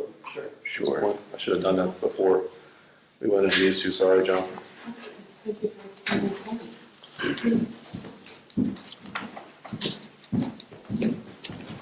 The agreements are in each of your packets. The old library. John Otter and Susan May for the old Library Management Committee. The old Library Management Committee has been soliciting funds from the public, its donations, working with the Jackson Historical Society. We use their tax exempt or 501c3 status. And we've gotten some gifts. In particular, I'd like to mention some memorial gifts in the name of Marty Wogish that are going to allow us to do some things. Like we would like to buy some chairs for the building, et cetera here. And going through the process, it kind of became apparent to us that it might be better to have our own separate organization.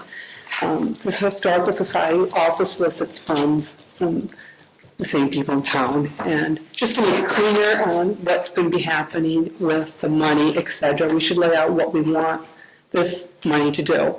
So we got the Historical Society's paperwork, got the Friends of the Library paperwork, and the state has a wonderful website that helps you set up your own charities. And using those resources, we've put together a draft on setting up a separate tax-exempt or 501c3 nonprofit for the purpose of the Jackson Old Library. And because it is a town-owned building, we feel it's appropriate to put in front of the selectmen here. And I don't know if you want the town attorney to review it or whatever. Again, we use the Friends of the Library as an example of what we're trying to accomplish here, and that's what you have in front of you. Our thought is if this does go forward, you probably won't need the old management committee, because we, as a nonprofit, we would just go to the selectmen whenever we want to do something with the money that we have raised for the building. So it's just a draft. I know it just came out yesterday, but I wanted to explain it to you, and maybe at a future meeting you can give us your feedback on how it looks and any thoughts you may have on it.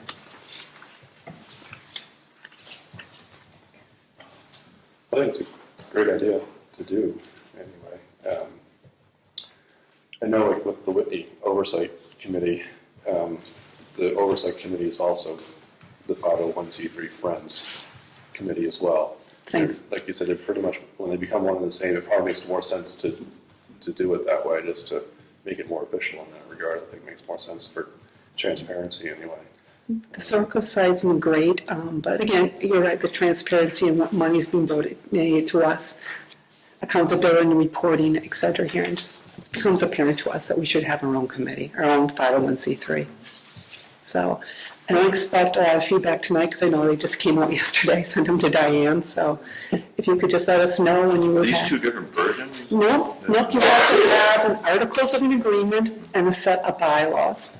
They begin to sound alike. Yeah, they do. They do. The bylaws would specify when you have your meetings, your officers, what constitutes voting, et cetera. And your articles of agreement are setting up your corporation under the state. How many people currently are on your committee? Right now, we're down to 4. We are missing a representative from the church, and we're still waiting for that person to be announced by the church. We propose 5, which is standard for boards, that you have an odd number Right. to avoid ties. Well, So this would allow us to have members too. it would allow us to have members beyond just the committee. For example, the Friends of the Library have a lot more members than just the trustees of the library, et cetera, here. So, and the Historical Society has a lot of members. So if you have any questions, please feel free to contact us, and we look forward to getting your comments. We'll take it under review, and I think maybe by next meeting we might be able to have better answers for you. But I like the idea, and mostly from the standpoint of transparency, I think that's the best way to really accomplish that. So. Thank you. Do you have a sense of when the church will be appointing a representative? You've been with Paul Plumniak for 8 months? No, not that many, maybe 4. Maybe 4? Okay. So what's Peter doing back there? The church is in the process of appointing a new president or electing a new president for the Protestant Association, which is actually the governing body. It's not the Jackson Church, just to be clear. It's the Protestant Chapel Association, which is the owner of the site. And I know they're going through a very contentious but quiet election. No, I'm just kidding. I hope there'll be a new person elected at the January meeting. And just a suggestion, you might want to consider coming to the January meeting of the Chapel Association. It's the annual meeting, just presenting what you're presenting here, just so they know what's going I did send it to Paul Pluniak, who was our past representative, so he does have a copy. He had said that if something come up, just send it to him if we didn't get a representative soon, so. We are trying, I agree, we should keep the church informed, we're trying to. Thank you. Yeah. Thanks. Thanks.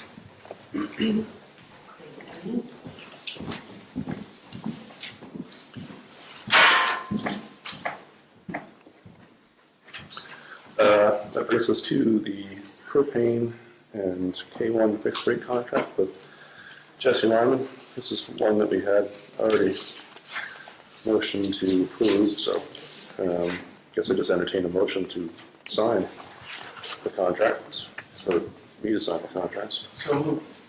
And a second. All those in favor? Aye.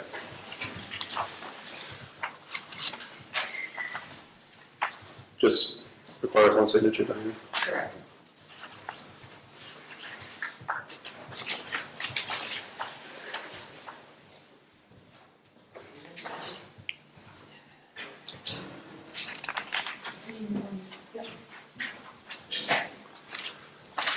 Diane, thanks for facilitating that and looking into the contract and getting those rates for us.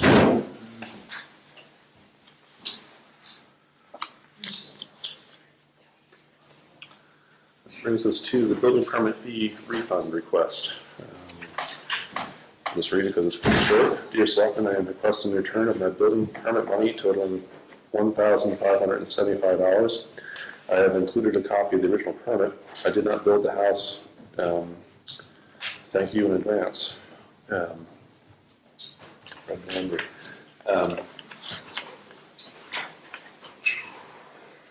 This one seems to me like there isn't really much we can do about this. And this is a permit that was pulled in 2006, so really have no process and no policy to deal with this. And this was, even if we did, I can't imagine there'd ever be one where it would go retroactive to 2006. So I mean, I think that we just need to politely respond that we're denying the request. How do we feel about that? Yeah, something that far back, so. Well, I mean, it's also a reflection of how flawed the building permit billing process is. Well, that's one thing I do want to discuss around this, but I mean, to address this specific request, I mean, it seems to me there really isn't anything we can do with this. It's, are we supposed to go back how many years to see who built and who didn't and return their money? I think that, unfortunately there is nothing we can do about this. But now I think I would like to discuss a bit about our building permit fees and I think how kind of out of whack they are. It seems to me that it's a little high to be charging people that much money to have building permits, pull building permits. And I understand the reasoning behind it, and I don't think we actually meet that reasoning. Diane, did you by any chance It's at the last page. get the numbers from last year?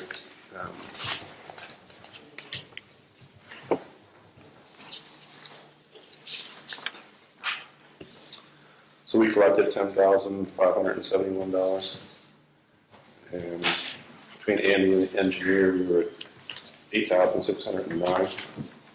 Correct. I split the two, inspection and engineering. Thanks for putting that in there. I was thinking about the engineer as well, but I didn't know how we get those numbers. Because the engineer does a lot of other work that isn't necessarily related to building permits. Site review, as far as, driveways. Well, I know, but he does work, I don't know what he did in 2011, but I know that in 2010, he did a lot of work that was outside. He did a lot of work for us, for the construction projects that we were doing. And he does do that as well. I know from 2011, I think at least $1,200 of that dollars was spent on the Hurricane Katrina. So that's not reflective of building permits. Yeah. It's not reflected on these expenses here, just so you know. Hmm?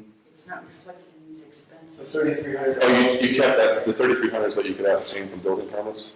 Yes, that's related to building permits. So you've already filtered out the other? Yes, the Katrina, Irene. Irene. Sorry. The Irene expenses were charging a whole different line, they were separated. Okay, so As well as the highway facility that came out a whole different budget. So that gives us a pretty accurate number there then, actually. Nicely done, And it thank you. has nothing to do with septic system inspections either. Okay. So here to throw that in there too, in septic system inspections, it would be more and probably would come closer to what we collect in fees. So at any rate, we collected $10,571.66 in 2011 for building permit fees.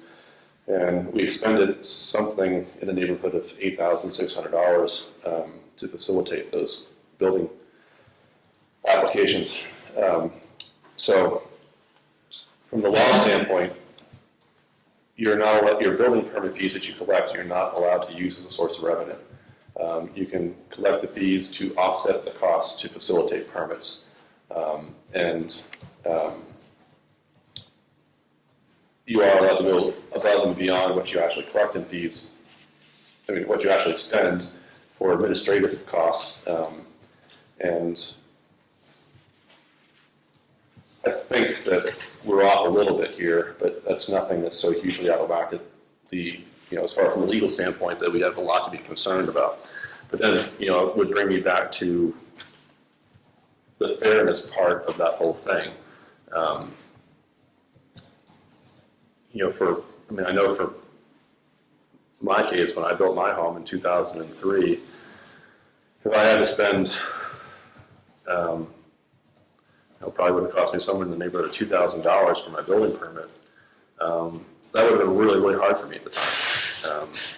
And I think that there's probably a lot of people in Jackson that would have a hard time coming up with that much money out of pocket right when they're starting to build their homes. I would have to take a pretty big look at how we collect fees and include that as part of the building permit process discussion that we've had and will continue to have. Because I think there's different ways of handling that aspect of things. And part of that's really going to come into play in how we enforce the state building code. Currently, the way we've established our value fee is based on a square footage mathematical equation that takes into account full enforcement of codes and building codes. And that's why it would cost somebody $2,000 to build their home, because that process is very lengthy and onerous. We don't currently go through a process that's like that. Our process is, the standards in our process are much lower than what full enforcement of the building codes really are. So from a fairness standpoint, I don't quite understand why we would be collecting fees based on a process that we don't implement. I think that's the biggest reason why we're going to take a look at what fees we do charge. So the first part of that process might be to determine what is our process going to be. And maybe we're not going to have answers to that until March. But if the town decides, or if we decide, or somewhere along the way someone decides to do full building code enforcement, then it probably would make sense to collect fees that were very high, because it is a very costly process. So I don't know if there's anything we want to do in the short term, or if this is more of a long-term issue, but I don't know. All I know is that from my perspective, I think it's not fair for us to be charging such high fees for building permits. I'm not sure people are getting the value out of that cost. Well, I'm not exactly sure what the formula is, but, as we look at the number of fees and the amount of fees that we collected from January to December of 2011, there were 30 separate transactions where we collected fees for building permits. And 30% of the fees that we brought in were we're just for 2 transactions only. So obviously it's new home construction that has this really high fee connected with it. And then the rest of them seem, much, much lower. We've got one for $1,700, one for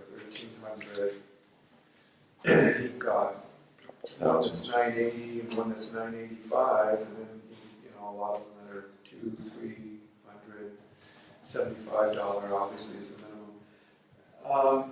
And I think, so if you're concerned about those, the amount of fees being maybe a little high that we collect, you probably want to hone in on new home construction formulas. Maybe not, but if you're concerned about it, we should take a look at the formulas. And I'm big on, and we've done this already in our efforts to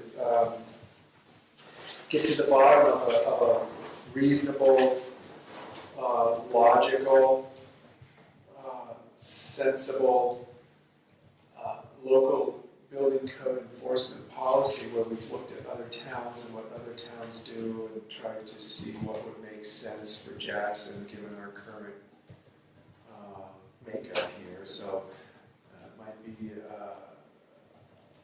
educational to look at what other towns are charging for fees too. As we look into this, I mean, if it's important to you, then we should look into it. That would be just a kind of an idea where we can start. What are other towns doing? And just in regards to that, the one town that I like the way they handle it was the town of Conway. Doesn't have a square footage formula what they use. They have a square footage cost. If it's X amount of square feet, then it costs X amount of dollars. Rather than a multiplication factor from square footage based upon the type of building that you're doing. And it does get capped off at a certain point, where ours can be theoretically indefinite. If you're building a $2 million home and you're spending $7,000 on the building permit or whatever it would be. So our formula is based on value, estimated value. Yeah, it's right here in our building permit. It's based on square footage, and it's basically about $150 a square foot. Basically, it depends on the type of building that you're doing. If you're, finishing your home versus a basement versus a garage or something like that, there are different formulas that are used. But it has no cap, I like the system where it's more spelled out. Like if you're doing X amount of work, it should cost this. If you're doing X amount of work, it should cost this. I mean, we could either do it on square footage, or we could do it on value if we wanted to. If it's under $10,000, it's $25. If it's over $10,000, it's $75. If it's over $50,000, it would be maybe $500 or whatever it would be. I think it's something that we could look at anyway, but I think that's going to have to be part of a bigger discussion on, again, what our whole process is going to look like. But I've heard from a lot of people in town that they don't think our fee structure is fair. And I think I agree with them. But isn't there a list of actual inspections that need to be done, say, on a new home? Whether it be roughing, electrical, plumbing, heating, et cetera, and say, okay, you're going to need 7 inspections, assuming that you're going to pass at each one. This will be what it costs. You fail, you're going to have to pay another visit, and just lay it right out. You need a formula to say you're going to have to pass these inspections, and if we have to come back multiple times, then you're going to get charged for it. Period. And just have that in the building permit formula. Which I think is a great idea to look at too. Like we could have an upfront fee of 25 for under 10, 75 for over 10, and then however much it costs to facilitate the inspections, we charge them at the end of the process when we close out the building permit. Or something like that. I mean, I think something like that would work great. But I do think that something needs to be changed. We need to look at it and see, because it is probably one of the more frequent complaints I hear from people is that our building permit fees are out of whack. Peter? I haven't been at the tail end of the building permit process you know, I have to say it was not fun to write a $600 check before we had even put a shovel in the ground, in essence. But in hindsight, it has been a very good process, I will say. Having that sense of assurance that we're doing things right, we just got an inspection yesterday, has been really reassuring for both us and the subcontractors.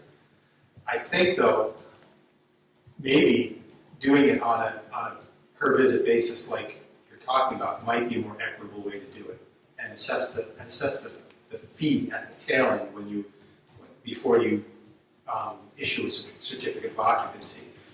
If everyone's doing something right, and they're talking, and the subs are doing what they should be doing, the visit should be not perfunctory, but it should not be onerous. It should not be a big thing. It's when people try and cut corners that you run into problems, and you don't know that until you get to the tail end of things. So you're assessing kind of a fee based on a number, which you don't know if they're going to build an apples kind of structure or an orange kind of structure. So maybe doing it at the end would be a better way to get a fair value for both the town and the home. And I do think from the town's perspective, I mean, the history of it is a little bit convoluted, but it started when we initiated a larger fee structure for building permits. It was originally done to cover costs of some road damage that was happening a lot at the time. That was the biggest reason why the selectmen at the time implemented a larger fee structure for building. And as it turned out, we weren't allowed to do that. We weren't allowed to take in revenue to cover our road costs. But at that same point in time that was determined, we were also getting more involved with inspections of homes, and the selectmen were hoping to cover those costs as well. And so our system was designed to cover the town's costs in implementing the building permit process. And I think from that standpoint, I'd want to take a look at some more years rather than just last year, but based on last year's numbers, I think we did a pretty decent job of getting close to that anyway. But one thing I do question about that, though, is the necessity of actually doing that. Someone builds a $500,000 home in town that wasn't there before, and any administrative costs and inspection costs that we had to get that building up are going to be well covered by the first year's tax payments. And that's going to be there indefinitely and as a new tax source. So, I mean, from my perspective anyway, I don't think it's highly important that we cover all the town's costs right with the building permit, because the town's going to be recouping those costs in future tax years. So I'm not sure how important it's entirely to do that, but the cleverest idea I've heard yet, John, is kind of what you said there, and Peter, what you said, if there's a way to maybe do it, to have a basic administrative fee up front, and then one on the tail end that would cover what the town actually had into it, might be the best way to do it. And we can see if other towns may be doing it that way, or if there's a way to have that spelled out, or it's a policy that would make sense, I think it'd be worth looking into. The last thing I'll say is, I mean, having been on the receiving end of both inspected buildings and buildings that have been gone by code and not gone by code from a fire protection standpoint, I can't speak highly enough for inspection. I've seen it in black and white, literally, the difference that inspections make and good code enforcement makes. It's literally life in a building saver. And I think we have numerous examples of that around the community. Thanks, Peter. Anything else? Move on. I think that brings us back to public comment. Does anyone have anything at this time? Okay, then we'll move on.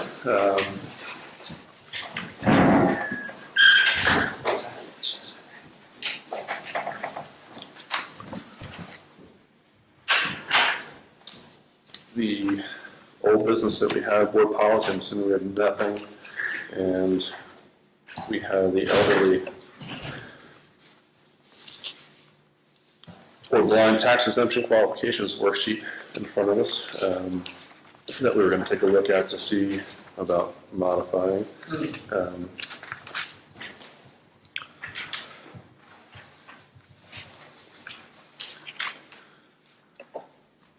Diane, is this the current one or is this the one that you've? This is worked the on one modified? that I'm looking, this is the revision.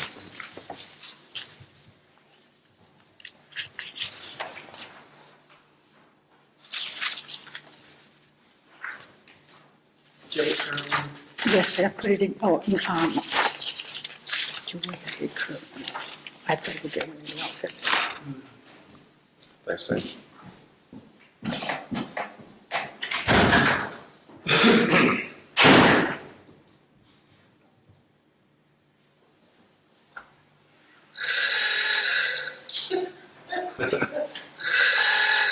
Jesus. Is that your first car then, Bill? No, it's my third. Sometimes a current one. I'd like to have the rest of the car. Yeah, I know. Good night. Yeah. Thanks for coming. All right, Bill.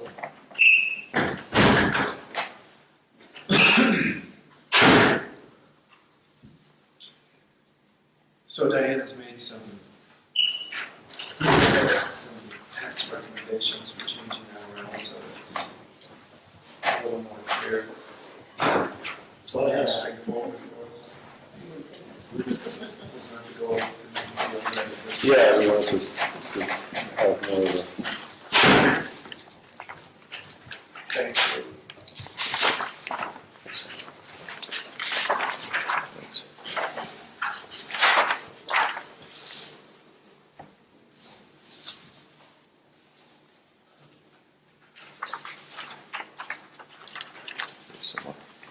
The top copy, first page is more of a directions and informative page. I like how you put these exemption amounts on there. It makes it a lot more clear. And then the following pages is the actual application. So if I qualify for the exemption and I'm between 65 and 74 years of age, I'm exempted from $23,100 of the assessed value. That's my exemption. I pay tax on the rest. Correct.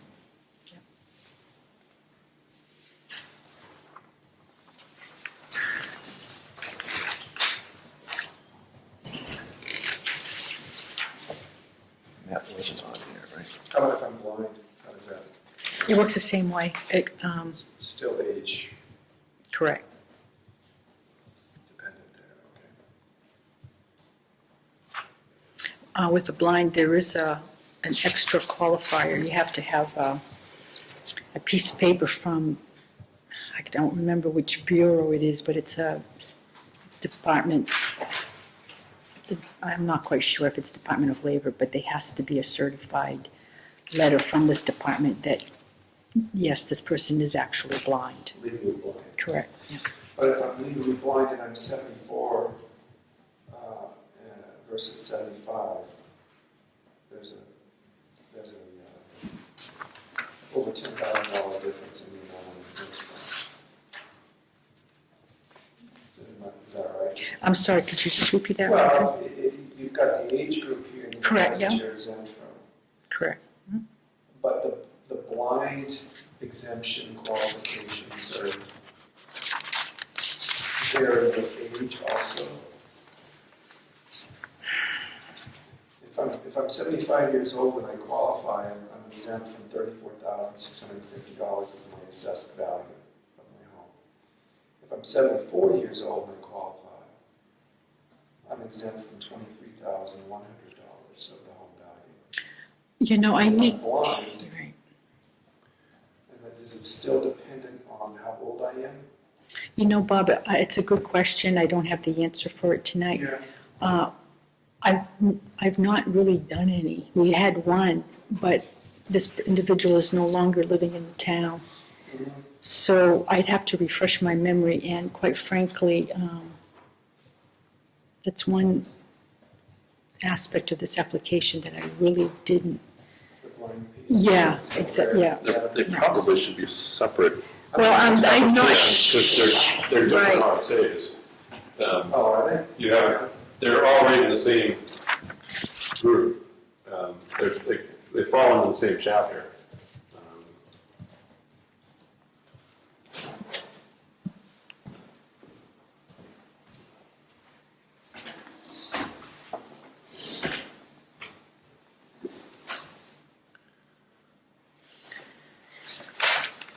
So I'm not sure on the blind, are there income barriers?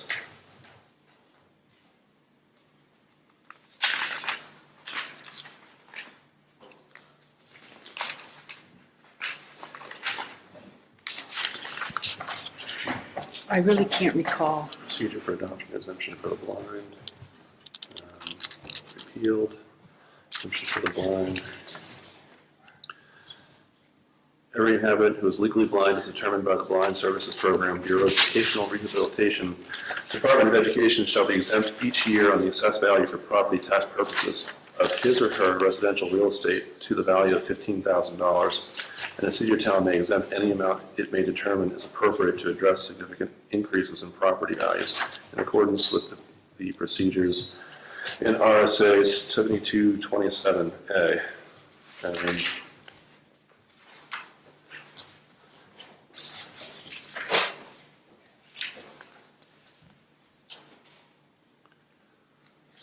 So this is the RSA that allows for adoption and modification of the RSA for the blind, the RSA for the disabled, the RSA for the elderly.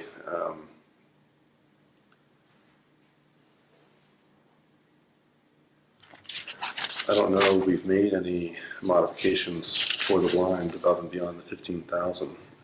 We probably haven't, would be my guess.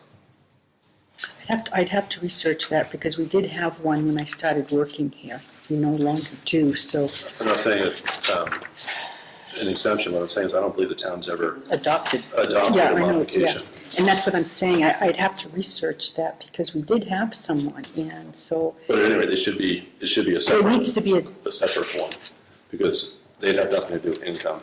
It would Right, be so- if they're legally blind as established by the blind program, it's a straight 15 unless the town Or the town can. modify above and beyond that. If it has a policy that's adopted by the boards, which I'm assuming we haven't, and we can look into it. Yeah, I'd have to look into So it. there is no income connection? Threshold. Okay. So we I don't, So let's just pretend. So for purposes of the elderly exemption anyway, it should be removed. It should be removed from this worksheet. right, For the blind, yeah, that's what I would recommend. Um,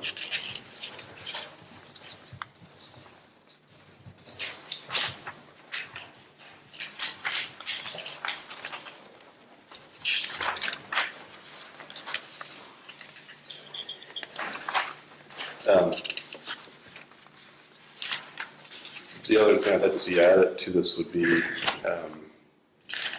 instructions stating that all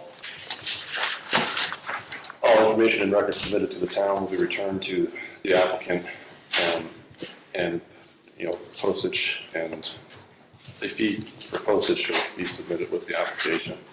I'm sorry, what? The fee for postage can be submitted with the application, So they can return it. so they can return it. So all the documents they send in can be returned. Okay, I do have in here, the question, the second paragraph, it does say here, is that where I put it? All right, no, it's not in that paragraph. Okay, 1, 2, 3, 4, fourth paragraph. Second sentence, all information and any supporting documents will be returned upon approval or denial of the application. And so you are suggesting that at that point, the applicant submit a postage fee for return of the information? If we want to, we don't have to require that, but Okay. I didn't see that you put that in there in the subpart, so. Your concern is that the documents get returned? Yes. And it is in there, that they do get returned, yeah. In the RSA, it says that if the town wants to collect the postage fee for the return of the documents, it can.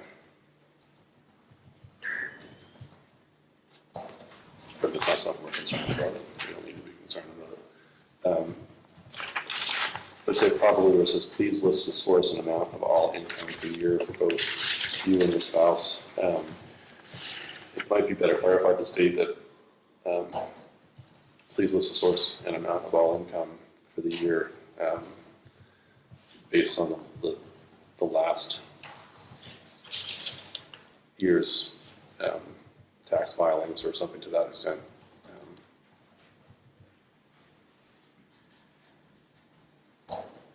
All income for the year for both you and your spouse based on last year's tax filing, Based on the latest tax filing. most recent. Which would be for the prior year. I'm just not sure how to word that. I get the gist of it, and I can put that in there to clarify it.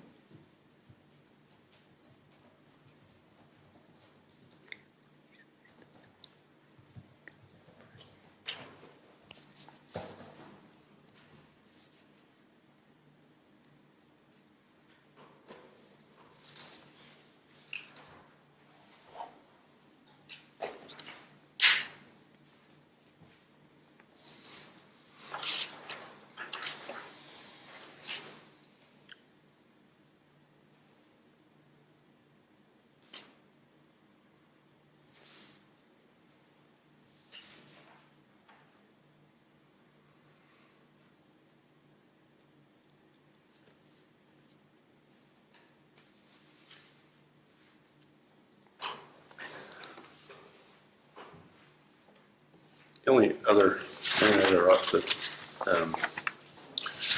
item on here that I'm a little bit concerned about is this, any other documents is needed to verify eligibility. One of the things that we can deny an abatement request on is not supplying the required documents, and what I'm wondering is if it is not a way to put on the application everything that we want to see up front.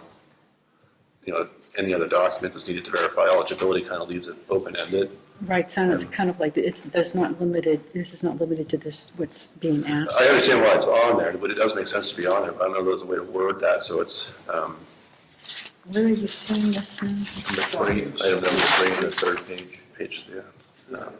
Any, All three items. I mean, maybe if we stated something like, you know, we may be, there may be other documents that we may ask to see. But if we just listed everything that we want to see up front, and then if we need to dig into it a bit deeper, we can just let them know that we may be requiring, there may be other documents needed to verify eligibility. Yeah. Rather than stating it on there as something that they're required to supply, it should be more something that we want to see from you, because request it, because we should be specific about what we want up front, and then if we want more, then we tell them, rather than them trying to think, well, any other documents needed to verify eligibility, what does that mean? Like, What do I have to supply? What do I have to supply? Yeah. If there's a way to state that would say we may be asking for further documentation as we go into the process. So are you clear on what he's suggesting for an edit? Yeah, you're looking for kind of like a blanket You want to language saying that we may be asking for more documentation if appropriate. But just so they if the understand situation- that onus is on us, not on them, because if it's kind of open, well, what other documents do I need to verify eligibility? Well, they won't know that until we tell them. Oh, you're right, yeah. They're gonna wonder what could that be. Yeah. Yeah. And then we should be as specific as possible, and then we can't cover everything, so that's why we might be able to say like,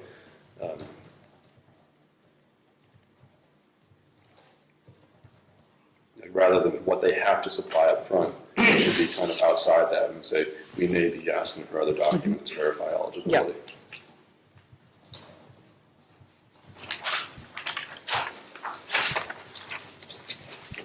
That looks a lot better.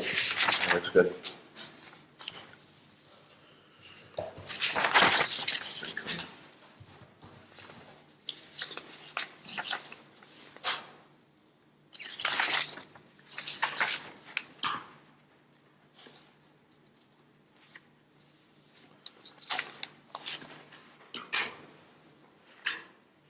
we taking any action on this tonight? I can be ready to approve it with conditions on those edits. So we're going to remove the blind piece on the front. So it's just an elderly tax exemption. And then on the top of page 3, looking for language around the years, based on the latest years. The most recent, years, yeah, prior year, for both you and your spouse, the most recent prior year.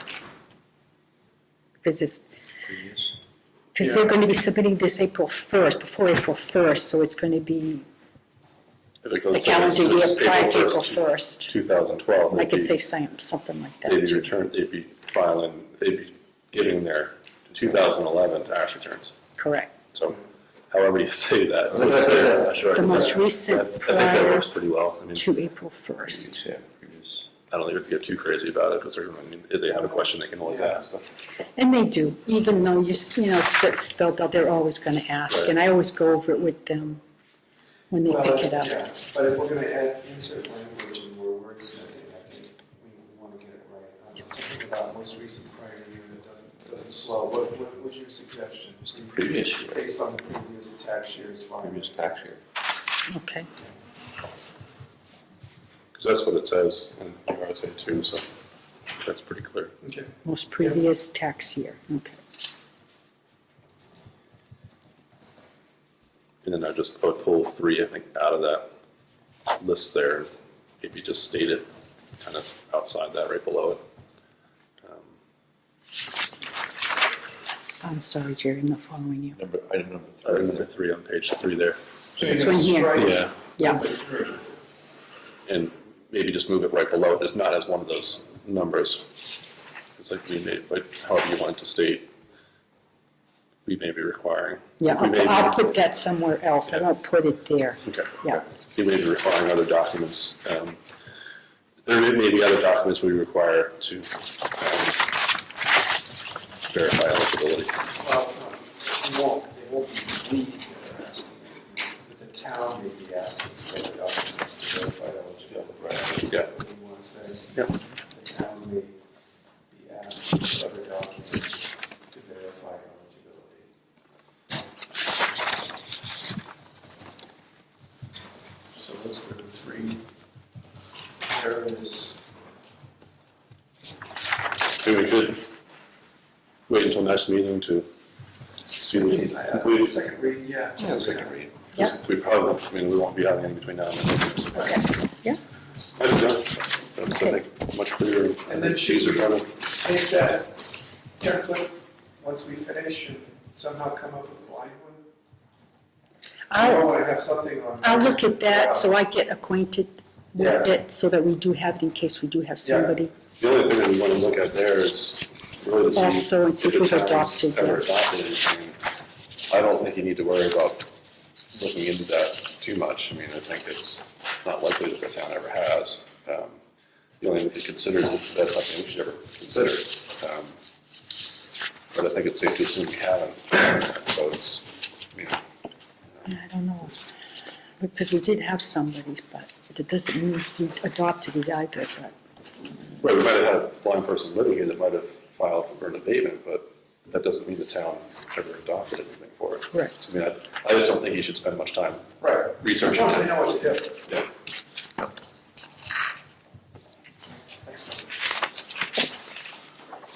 Thanks for putting that document together and. Well, it helps me, it helps me too. Yeah, right.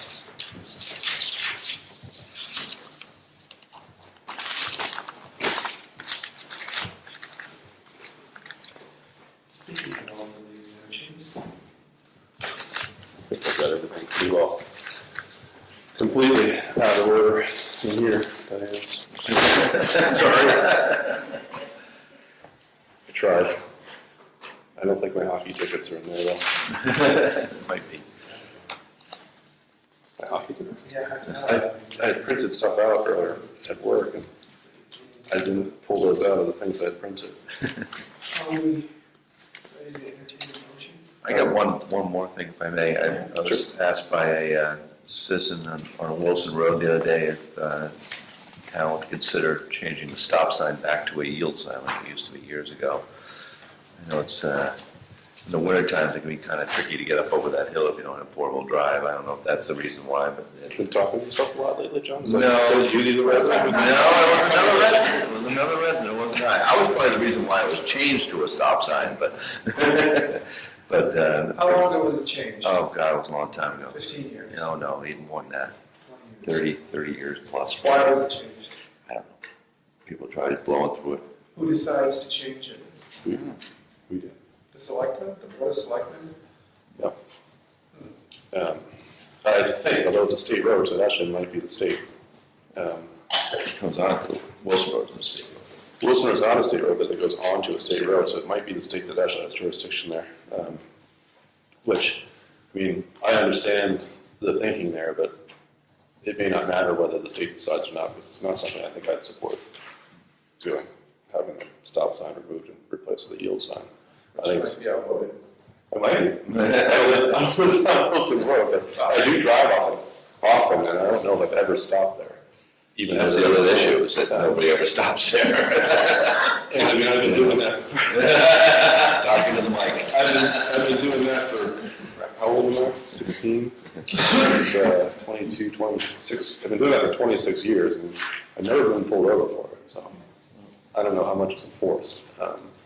I just think from a safety issue, it's probably smart to stop sign than a yield sign, but it's, you know. well, it would be interesting to know why it was changed, since it hasn't always been a stop sign. Obviously, I live over there too, and I know exactly what you mean. And at the same time, there isn't a stop sign at the corner, at Cameron Drive, where that comes on to Wilson Road. Right. It probably should be. T intersection, you think? Yeah, You right. know, and where this one is emerging, why it Right. probably isn't necessary personally. I can ask Kenny, who has jurisdiction over that sign, just to get the things rolling on that. And I'd like to have Jay weigh in on it too, just because he's the road agent, not that he's an authority, but I'd like to have his perspective on it. Interesting topic. Thanks, John. Pass it on, man. Yeah. Oh, sorry. Did you pass that on? No. He was Chris Bailey. Oh, Paul's not here anymore. I think that's everything. So I entertain a motion to go to non-public. So, Second. All those in favor? Aye. Thank you, everyone, for attending.